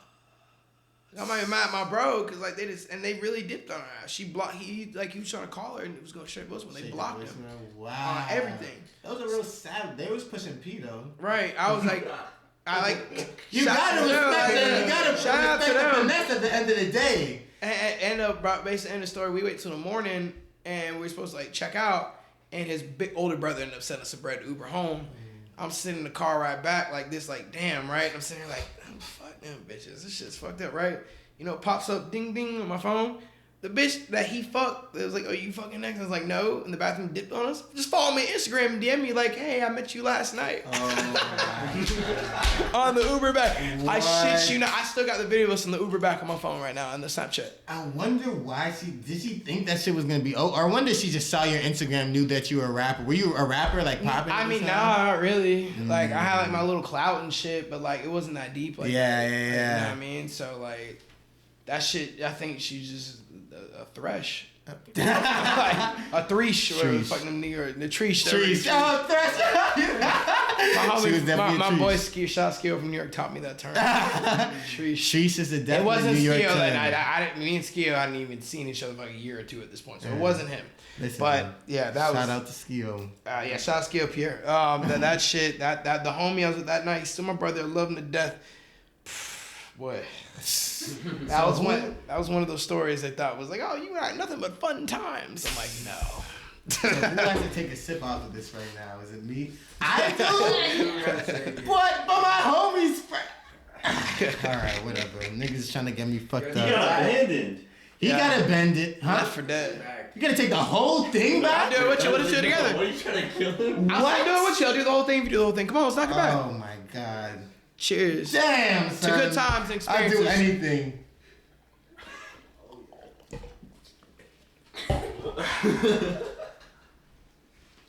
I'll do anything for this podcast.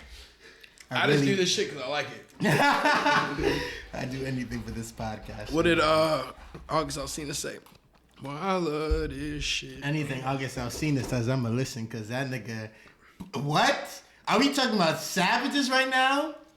In this nigga's crib cracking his shorty, bruh. Look, Come on, man.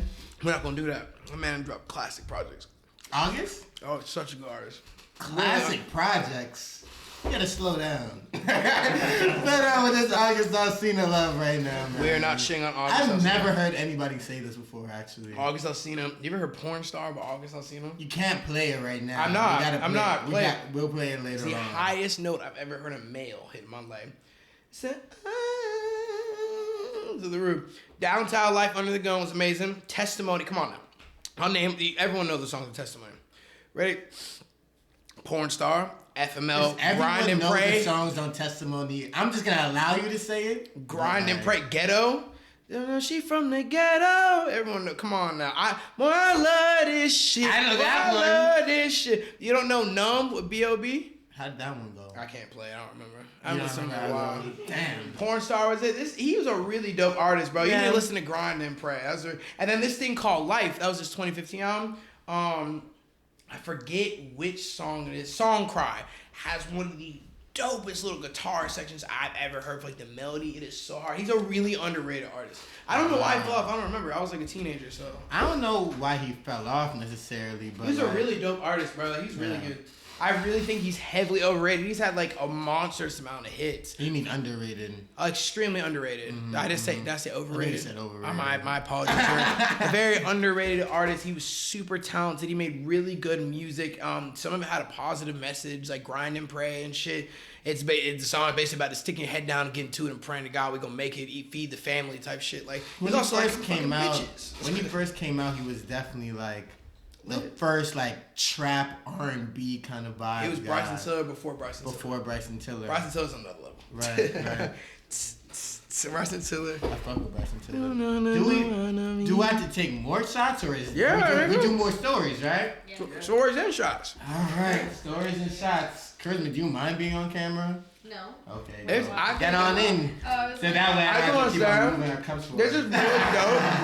I don't know what the YouTube page is called, but it's like where people do like they'll have like drinking games and stuff. They'll meet with their exes and different races and shit. No, dude. This is the same one. This is the same This like incorporates like different like themes from like a lot of different styles of like podcasts. And this is dope. I appreciate it, bro. We're trying to have like all my favorite podcasts right now. This is so cool. We're trying to have like all chill vibes that niggas feel like they could come in here and kind of just be on their own shit, bro. Like I feel like I'm like on a new version of Hot Ones. Type shit, you know. How you feel? You like Hot Ones? How you feel about Hot Ones? We actually studied Hot Ones, bro. Like So that's one of the shows that inspired us. For real? Hot Ones, Chicken Shop Date. Okay. I personally am a huge fucking No Jumper fan. Like shout out Adam 22, bro. Like that nigga basically raised me. Him and no funny shit. Charlamagne the God basically raised me, bro. Yes, like sir, I wanted to do this shit since I was 13. Bro, No Jumper, man. Shout out Watching a No podcast, Jumper. your favorite artist, and the next day you're watching Adam 22. Nah, I mean, do a bunch of coke and right, like really be on that shit, bro. He's out here like these rappers ain't even as lit as me. Bro, that's really what it was. It was like all It's the these culture. rappers, right? He could understand the culture, but all these niggas are fucking 16-year-old white, kids though. out here popping perks on You see when him and Lil Pump like were on tour. On tour, That was a classic shit, bro. right? That's real classic. No Jumper, like It's sad though. They 2016 kind of like shit. chilling now, man. Yeah, Smoke Purpose. I don't. Dude, Smoke Perp. All right, here's a hot take. You ready? I'm ready. Ready for this? Are you ready for this? I feel like everyone in this room is a SoundCloud head. Dead Star is the SoundCloud Illmatic. I would fuck with that. I fuck with Bro, that. Dead Star is one of the best projects of that era. Yeah, I'm not gonna lie to you. I used to listen to Smoke Perp heavy. Bro, everyone did, bro. I want him to come back so bad, bro. Right. Bro, if you were part of Smoke Perp's team or you were a smoker, you're watching this, bro, ask him, I got the beats. I got the sauce. I will hook you up. I think he does need. He does Yes, need bro, I want to bring it. it back. 15 people in his Bro, life. come to Dark Envy. We got 300 to 400. Right, exactly. Put up the fucking Dark Bro, Envy, Smoke nigga. Perp for Dark Envy. I swear to God, bro. Who had you so lit, bro? I swear Dark to God. Envy is I would really- love to have bro, that nigga so lit, boy. That man was about that shit for He real. probably does need a London Great type beat. Bro, if I put him your on the beats- producing skills, bro, no funny shit, and I don't say this to just I anybody. DM his manager like, yo, I got that sauce he needs. I'm so dead ass. I'm so serious. I knew they weren't respond, but I reached. He's like 3 managers, some shit. I try to reach out to the smallest one on some like, yo, like I got that new sound that he probably needs. Like, come fuck with it. Like, you know what I'm saying? We got the producing. We got Other artists around us, we have a whole fucking management team in our circle. We got an event throwers throwing huge shows. I'm like, come fuck with us. I would love to be part of bringing Smoke Perp back. Bro, that would let's try be and get this in Smoke's Perp's manager's full hands, circle moment, bro. That would definitely be. I remember literally going to the gym, playing Hold It at the gym, listening to Krispy Kreme on repeat, doing cardio, and then I was at a party and got an aux, and I fucked a bitch in the bathroom while Audi was playing. Bro, you know what I respect And one about day- you, bro? You don't seem to give a fuck about what people are saying. Like, everyone's right now like, fuck Smoke Perp. And you know Fuck what you're that. saying right now? We all Let like me Smoke get Perp. on his shit. Death Star 2 is ass. Yeah. Florida Drake was mid. I haven't listened to any of his newer Mid as shit. fuck. But I don't know. I think he just needs the right creative team around him. I think he definitely has probably a lot of yes man. yeah. Niggas He around needs him.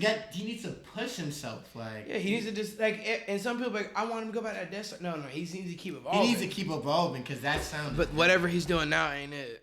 Let's do a All fight right. story. Let's do it. Fight story. I gotta go first. Which one want though? I'll give you options again. Damn. You Options again? You want I think he's beating you just on options, bro. No, we got it. I have a good one. fraternity fight story? I'm not a fraternity fight. Okay. When I got stabbed Whoa. or the homie. I feel like I have to hear when you got stabbed. All right, the details are very fuzzy on this. I'm trying my best. That was like drug London era. We're in Buckhead. Which one? I've been stabbed twice. I'll show you. Stabbed twice. Same arm. I Screwdriver. can confirm he does have scars. Screwdriver, and then see the line, butterfly knife. Screwdriver, knife. Which one? And they were both by somebody else? They're both in Buckhead. Two different knives. Same year. I feel like Screwdriver because that guy had to have been. It was like a brawl outside of Buckhead near, like, you know, when you can walk behind Churchill's going to Lost Dog and everything, that little walkway with the fence, you go up the rocks. It was like a little brawl going on. I don't know how it started. A couple of my friends involved, some random people involved, and friend's name shall not be named, but someone jumped on his back and I came behind him and grabbed nigga by his back of his shit and slammed him on the concrete, and he was lights, because he's like, when he landed, he was like, boom, boom, lights. And I guess his bro tweaked the fuck out. And all I hear is like, what the fuck, nigga? And I turn around, there's a screwdriver coming up like this. And I was like, oh, shit. And I put my arm up, and that's what he got me. And when he got me, I always wanted to do this. I was just like, kind of one of them psyched out niggas growing up. I always wanted to do this. In that moment, I was like, hit the headbutt on his ass. That shit hurt so much. That's also why I have this scar right here at my eyebrow. Right here, it's like kind of in the cut down here. Yeah. That was from connecting, and it busted my fucking eye open. I got 2 scars from that. And then he kind of leaned back, and because my brain, both times, this is what clicks in my brain, I'm like, oh, you just tried to kill me. Because if I don't put my arm up, you're going to get me in the neck. I'm going to die. Wow. So at that moment, I came and I like kind of shoved him up against like the fucking brick wall right out there. And I started like put his back on there, and I kneed him in his nuts. He went on the ground. I started just kicking his fucking head into the wall. Wow. Because I was like, you just tried to kill me, twin. And I was drunk as shit. Damn. Did you ever see him again? No, I don't think so. I was drunk as shit. I don't remember. There's bucket stories where like I was outside with my friends and we were turning the fuck up, and I see niggas I know that's like banging shit, and I don't know, I was just talking to them, and I woke up and I was in their crib, and I don't even know how I got there. I woke in a different girl's house before. I woke up in a different state one time. Like I don't really like that era was kind of psyched out. I was just doing crazy shit. I'm sure there's people that don't like me out here. Bro, yeah. I've never been a person that instigates problems, but I've been the person where if you start a problem me, I take it way too far. Right. But also that, I don't feel like I took it too far. You tried to stab me with a screwdriver. You did. You connected. I feel like, honestly, if somebody He was tried to white. stab That's me all I with remember. He was white. If somebody tried to stab me with the screwdriver, I'm gonna go crazy too. He was kind of rough looking and kind of like, not like long blonde hair, but it's like kind of scruffy, but a little like brownish. He hit me with a screwdriver. Hey man, if we out with London Gray one day and some shit like that happens, I don't do shit like that no more. or some shit fucking, or if we see this nigga, we gonna have to. I got in a him with fight the with screwdriver. Sus like a year ago. Really? An actual physical Not fight? me and him fought. We fought other people. Really? I slammed some kids. Sus with doesn't even concrete. seem like a fighter like What? that. What? Sus had a piece of his ear fall off a couple years ago. Him and his homie, I didn't even know him yet. They glued it back on and got into a fight. Sus knocked his knuckles sideways. His mind a little uneven. Both that's from like punching shit. But his are a little sideways too. Sus outside. Well, I guess like that. He's party- chill. Like we're chill. But Yeah. it's like It be like that. you know what I'm saying? Man. We've been in fights together. That was the first time, like, I remember the first time we got in a fight, and it was someone who was his friend jumped on one of my friends, and I was blackout drunk, and I was like, "Get the fuck off!" And I grabbed him by his neck and I slammed him on the ground, started strangling him, and everyone wanted to pull me off because he tried to get me off him. I was like, and hit him one time, and it's like he was like, "This nigga knocked back." Funny thing is, I'm friends with bro now today. Because we were just drunk. My story, but I was sitting there just strangling the fuck out of him. They pulled me off. Jerry was like, Sus was like, damn, you are like this. Okay, you're not like a cap ass. He's like, you saw a problem and we're like, like on go. I feel like when you get into a fight, that's when you get like the best friends, honestly. Yeah, the nigga that I did that to, I was strangling, me and him are really cool now. Like if I see him, because we were just both drunk and it was a weird scenario, I didn't know the nigga I was friends with that he was attacking, I'm not friends with anymore. Because he's been on some hoe shit. I found out through that scenario. And like literally after that happened, we would dap each other up. He was like, hey, you got me? I was like, my bad, twin. I didn't know. We was like, we good. We went out like the next night and drank. It was just on some like me and my friends getting huge arguments, we think we have a problem, we can box it out and it's not that deep, you know, just we're men. You know, shit happens. Exactly. Yeah. That testosterone It's never shit. I love like the concept of fighting someone and moving forward versus shooting. And I got that Glock, bitch. Like, you know what I'm saying? We can get to it. Right. But I don't want to. I really do think that it's like I think niggas is just pussy. Like, you know, you can fight someone if you have an issue, and even if you get knocked the fuck out, chances are you're just gonna move on and be fine. Right. When people out here really sparking shit up, like your life is gone, bro. Their life is gone. Like you can't walk away from a bullet to getting domed, but you can get the shit. I've had my ass beat. The first time I ever had my ass beat, I was drunk as shit in Florida, acting like a dickhead when I was a teenager, and I started fucking with these grown ass men, thinking I was king shit, because I was like swollen shit. Them niggas beat the fuck. They jumped and beat the fuck out of me. My ribs were fucked up and shit, bro. I had bruises on my faces and shit. You need that though. Yeah, I remember fucking with a senior when I was like a sophomore in high school. We were fighting in the locker room, and I was beating him in slap boxing, and then I kind of was like a dickhead and did that palm slap upside like his skull, but he was like an offensive lineman.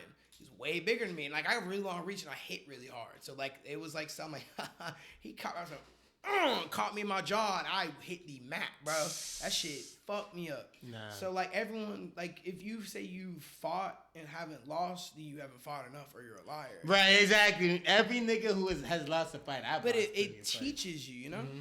You shoot somebody, you don't learn nothing. Exactly. Exactly. Yeah. Man. Your story. Go ahead. My bad. Go ahead.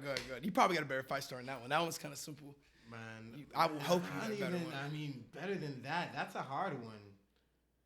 All right, so I'll tell. I'm thinking about like telling the story that I was originally gonna tell, but now you have me like, do I have to bring the bar scenario into this right now? Bring everything in, bro. All right, I'm gonna bring. I've definitely been in some more chill fights. I'm bringing it out. I'm gonna bring up a high school fight because I feel like this is when I was in my glory days of fighting. You know, I was really that nigga in high school. I'm not gonna lie to you. Like, right, type shit. High school, I kind of hit my stride a little bit. Okay, there we go. So there was this nigga, right? And he was jacking this thing called Royal Gang. Okay. The fuck is a Royal Gang? Right, exactly, right? You know what I mean? Like, how am I at fault for calling that out? Like, no one heard about this shit. Like, it's fine, you know? Like, you can jack whatever you jacking, but like, right. And now as I got older, I would deal with it. I have a question when you're done with this, but keep going. Okay, I'm curious about your question, but what's jacking? Why I know what jacking is. Where'd that come from? Jacking, like I know it means like I jack. It's like I jack Godzilla. I don't know where that came from, actually. I've always said that shit. I heard that shit. That was cool as fuck. Y'all, niggas from New York have the best terminology. I appreciate that, man. Y'all have like the best like. This guy, he's gonna get back on this podcast acting like this. Y'all got the best. That should be hard. I grow up listening to A$AP Rocky like, damn, I wish I was from New York. Nah, shout out A$AP, man. Yo, he didn't shoot that man, bruh. Stop playing with my man. He didn't cheat on Rihanna. Stop playing with my boy. I'm never gonna incriminate anybody. A$AP Rocky was on Rikers Island fighting murder charges. That nigga shot that nigga. Oh my god. Slipping on semen. That shit was funny. Slipping on semen is a classic A$AP Rocky. A$AP bro, look at him like, oh, oh. That's a funny. Go ahead, go. I'm so sorry. Tell your story. My bad. So I tell him fuck Royal Gang. No, I didn't say fuck Royal Gang, but I was like, I think I said actually fuck Royal Gang, like actually.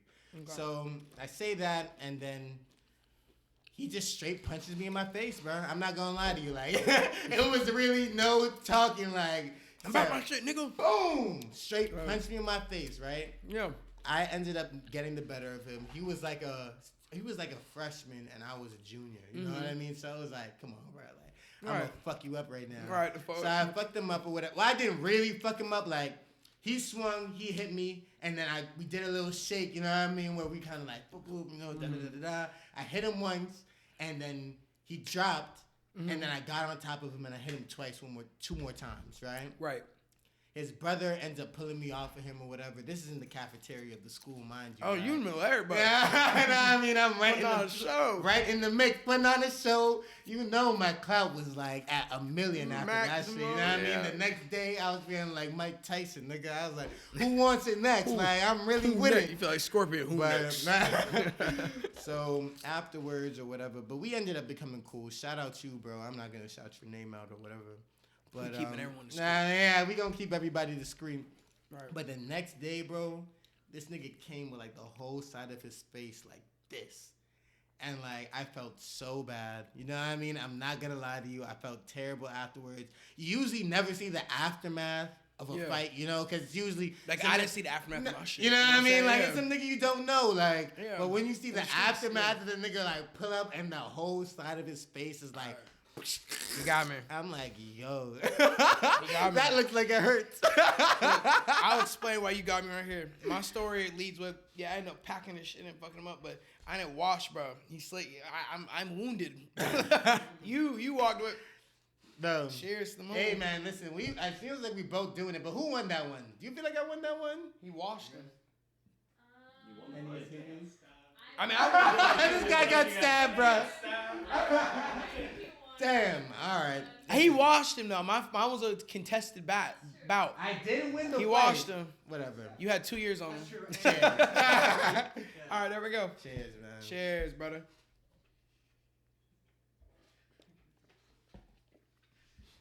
Gangsta.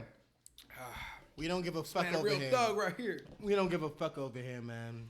Listen, tell me about your latest projects, bro, and like what you have going on. Ooh, okay. So, zombie. It's like the whole vibes. It's a concept. So zombie was a concept I created like a couple years ago. Like my bro, shout out Lucian. Lucian doing big things. Lucian co-produced Punk Monk on Whole Lotta Red. Lucian co-produced Got Rich by Yee. Lucian is co-produced on Yee's new album. Like, Lucian going to the moon. That's my bro. Shout out him. This concept came with him. And Astro, my bro Scotty. Shout out Scotty for real. Scotty Too Hottie, my brother. Shout out my boy Tuck. It was McCall, Nate. All my boys around me at that time. It was a concept I came up with of like the youth nowadays is the dead. You know what I mean? We're very numb. That's like my name Gray. My name Gray is actually positive because like I told you I have anxiety, but it's not like anxious and nervousness. It's like I get angry. So I like gray because it's like sometimes gray. My gray, the color gray, makes me actually feel really happy. And like when it's cloudy outside, I feel good. Other people feel gray as in they're dead on the inside. They feel nothing. This generation is all about numbing and feeling nothing as they're dead. So everyone are zombies. I'm the king zombie trying to lead everyone to the light. You know what I mean? I'm zombie gray. I am that nigga. So my gray is zombie gray. So like zombie and gray are the same thing, but my gray is positivity. So I am zombie gray. I'm the king of the zombies. I'm king motherfucking Slayer, nigga. I am master fucking chief. You know what I'm saying?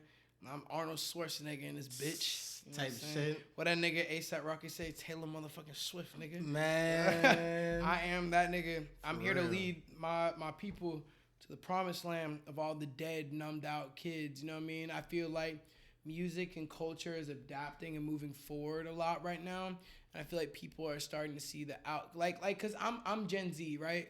But I'm like the first wave of Gen Z, you know what I mean? Like my generation, we was listening to like Super Saiyan and like all my chains on. Like I don't tell nobody, Cardi and shit like that. A lot of these niggas, like they're like only like 2 years younger than me, but they listening to fucking like Can and shit. Right. I do Can, like listen to Can, Can and Summers and shit. Yeah. But that's their Uzi and shit. So it's a little bit of a gap. And I feel like these niggas watched us, even though it's only a 2 year gap. They watched us do 80s hands and shit like that, and watch all of us die and shit. I've had homies overdose and die. R.I.P. Peep, R.I.P. Eggs, nigga. R.I.P. my homies, nigga. R.I.P. fucking Draco and shit, nigga. R.I.P. Mac Lou. R.I.P. Archie. R.I.P. Tariq. Tariq ain't dying no shit like that. Tariq died in a car accident. But you know what I'm saying? There's a lot of homies that passed from coincidental shit to real shit to drug shit. You know what I mean? I'm just trying to like lead the zombies to a positive, life. Like, you know what I mean? Teach them about like real financial stability and how to have passive income for real. Like right now, I'm talking about the lit shit, but like I want to use my platform to change a whole generation of people. That's real shit, bro. Bro, you can like this generation, bro. Like it's all about this consistency, bro. You can be like, I flip lighters the best, bro. I could be like, look at me, I can, sauce it up. Right. And if you can do that and make people think it's hard, you can make $1 million doing that. This generation, bro, you can buy and resell fucking steaks now, bro, because steaks are expensive. You got to plug on steaks, you can get rich. I really feel like our generation's in a moment where we can either be the most financially stable generation the world's ever seen and prove all the fucking boomer ass niggas wrong, or we be the ultimate fuck ups because these perks gonna kill us all. So the whole zombie thing is the youth is dead and I'm dead too, but I'm coming back. I'm alive again. I feel reborn. So that's what that song on Dead Boy was. It was King Dead / Rebirth. I am King Dead. Like, I've met tons of these kids all over the country. Ain't nobody really done the shit I be doing out here. I did this shit with no clout, no fame. Nigga, I've been to LA partying with some of the most famous niggas ever.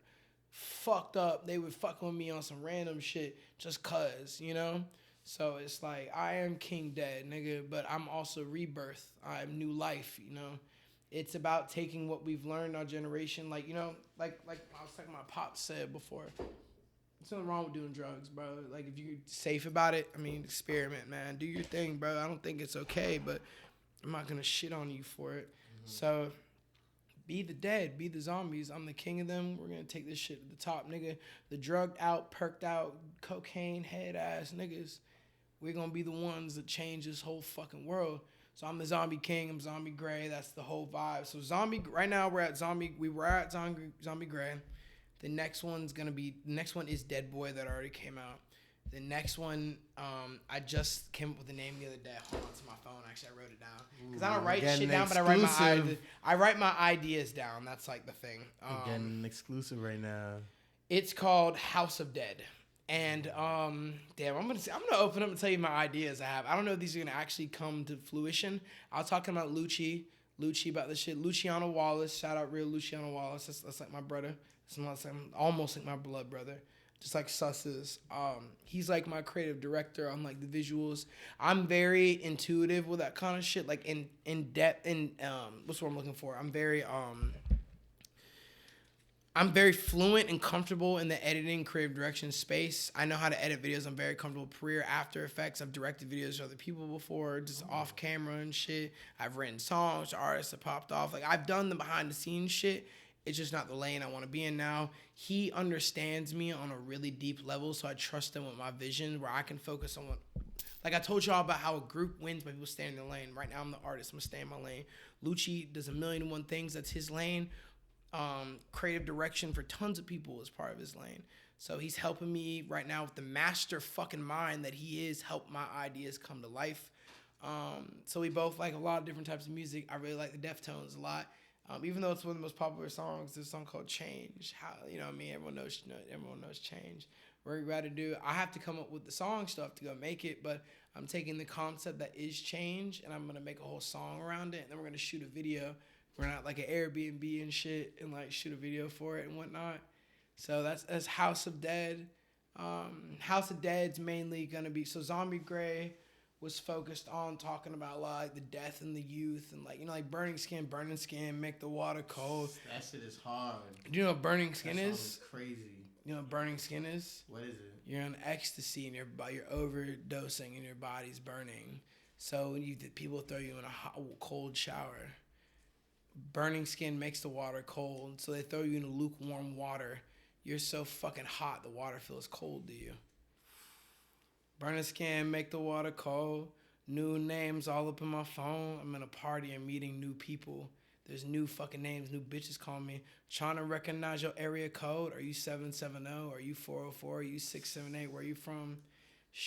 Come and show me down your road. Show me where you live, baby. I'm trying to come home and recognize where you from. It's something I'm fucking up right now. Something smoke gonna go up your nose. Like you can smoke weed, you can do cocaine, you can drink Molly, you can snort Molly, whatever you want. It's just talking about the youth. Dead Boy is more about the perspective of realizing you're the dead boy and trying to have a comeback. That's what Rebirth is about. Is me realizing the fuck shit in the scene, realizing the fuck shit in the culture and how to help it. You know what I mean? Realizing the peon ass shit, how we can change it. Dead Boy is feeling it and opening up about myself and why I'm dead. Holy is being selfish because sometimes you have to be selfish and be better. It's just like there's meanings behind this is the perspective. So I'm gonna do one more EP. It's called House of the Dead. That's gonna be the third one. Then I'm gonna release it on Spotify because that's where I'm the most lit. Spotify and Apple Music shit. That's where I got all my pop and stream. SoundCloud I really built up like that. Right. I'm just doing it for the scene. Spotify's released everything. I'm gonna do all three of them in one project, like The Weeknd did with Trilogy. I'm creating 3 different movies. This is a trilogy.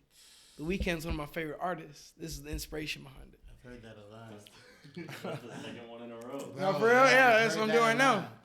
So I'm releasing 3 of them for free, and then because there's a lot of shit going on behind the scenes, I'm not gonna talk about. But one, it's like, all right, niggas is lit as fuck now.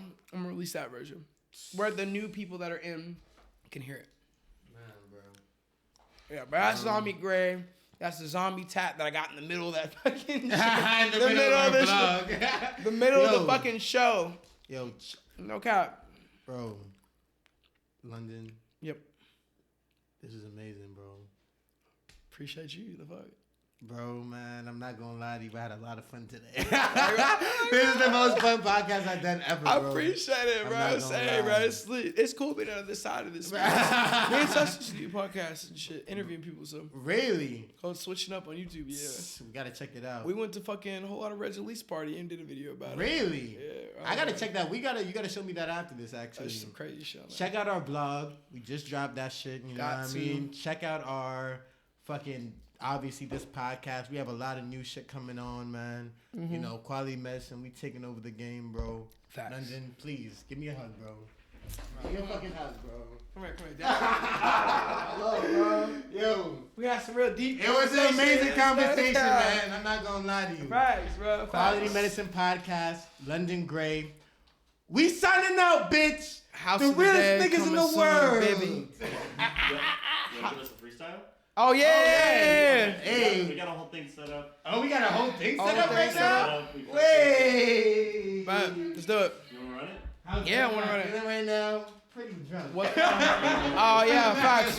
Let me get a little more swifty for the one time. I love Rick and Morty. Let me get a little more swifty. Pour that. What I drank. Let me pour a little more before we do this. Pour a little more. Try this real quick so you can plug it in. We killed the fucking bottle on the podcast, nigga. Y'all sat there at the fucking episode, bro. The last Dark Envy, y'all watched me kill a whole body of Crown Royal. Rick and Morty. Rick and Morty. Rick and Morty. Rick and Morty. Yeah, Rick, yo, pour me Rick, up, man. Rick. Hey, we lit, man. Cheers. Cheers, bro. Thank you so much. Thank you, man. That shit was a real movie. Facts, say, bro. Oh, wait, I muted. Man. Still rolling right now? This is really the vibes, man. It's been a long time since I really got fucked up and really talked to somebody and shit bro. like that, bro. Like, I be in my room all day. For real? Bro, I be like that half the week. bro. Half my week is going outside.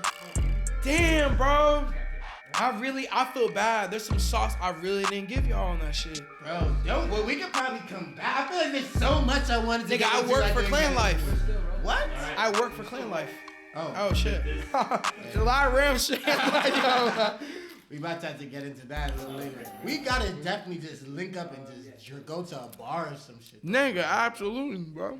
Oh, we got a whole setup thing. I'll take you to the bar when I was blackout shout drunk. out Quality Medicine Team, man. I don't do shit. You want to use one of my beats? I just sit here and get drunk. You got a beat for me? Tell me when you're ready to go. I'm ready at any point. When you're ready, bro. Yeah, yeah, shawty said, Yeah, she wants some drink. She gon' suck me up. Tell that little bit thanks. I feel like Thanksgiving, yeah. Colonizing countries. She wanna come and fuck me. I feel like Humpty Dumpty, yeah. Falling off the wall. I be sipping that what? Told her tight. Told her suck my cock, yeah. Call them the quality medicine. They got me cheeses. I be living, sipping that Smirnoff tripping. Nigga talking too much, he gon' end up missing. Smith and Wesson, nigga better listen, I'm dripping. Remember a dog food was out flipping. Yeah, we was out here selling coke, yeah. Had no hope, yeah. Had no fucking hope, yeah. Was afloat, yeah. Selling drugs, yeah. I swung in pack shit. Yeah, nigga pack, yeah. Crack it tax, yeah. Going up to the max, yeah. My name is London Gray. Feeling like steak and filet. Going out for days. Niggas never play. Yeah, I'm way too cray. Cray like a Starbucks bitch. Yeah, she love my dick. Sucking me up just like a tick. Yeah, Netflix flick, I feel like I'm Sandra Bullock. Nigga gon' pull it, talking way too much. Ayy, move to the scene, yeah, I'm way too clean, yeah. Fresh and clean like Outkast. Leave that bitch my past, bitch my ass. Talking about we was back in class. Yeah, I don't move too fast like Flash. Leave that hoe in the past. Feel like MF Doom. Outside with a mask. Niggas got attacked. All my niggas out here, we so sporadic. I feel like I'm Jesus. I'm just playing, but I'm teasing. Oh yeah, feel like I'm TK. Nigga gonna spray, go away too crazy. Yeah, sipping on dirty, got me feeling too special. Yeah, used to do cocaine, I was dancing with the devil. Yeah, work my city morgue, nigga, I was heavy metal, lethal, special. Yeah, ayy. Great, ladies and gentlemen. That was all off the fucking dome, nigga. Yeah, facts. That's all off the dome. Nice. That's some real shit, bro. This nigga is real confident in his music. The fact that he's able to do that shit right now. Ooh, we moving too clean, all the way through the scene. You know I'm too mean. Yeah, cocaine ain't no fiend, but I like the way I feel like off that white beam. Purple got that walk, it be a dream. I'm way too clean, I can never get off that flea. Yeah, flea market. Yeah, I shop at Saks, we never go no Target. Yeah, big dog in the scene, baby, I be fucking barking. Feel like I'm Shane fucking Larkin. Yeah, I was born in Miami, but I ain't go to the U. I be wearing them trues. Sick of them motherfucking flu. Got in that mud like a Jew. Blues Clues. I was gonna walk in when I was young, and I was like, whoa, man, bro. Acid on my tongue. Hey, clap it up for my nigga London Gray, man. I really be freestyling this shit, nigga. You niggas is cap. Yo, bro, Yeah, man. I'm down. I don't give a fuck. You wanna do another one right now? You I want to got all record? night. Yo, What y'all let's want? record him afterwards. Hey, man, London Gray, fucking. I think I'm gonna start going by Rich Flair, man. What, Rich Flair? Going by Rich Flair, man. You know what I mean? These niggas ain't flary as me, man. Put these niggas in a flurry, man. Flurry you know like what I mean? motherfucking wintertime, Yo, nigga. Real quality- clean, like the wintertime, real white shit, nigga. Real white shit. All nigga. white in the motherfucking summer, nigga. Feeling like I'm Drake, nigga. Jersey, baby. Started for the bottom, now we here. London fucking Bad Gray. bitch, got it from the real. Quality Medicine Podcast, Yeah. episode 2. We aiming at you, nigga. Episode 2, we know we number 1. Yo, good looks, man. That shit is wild, man.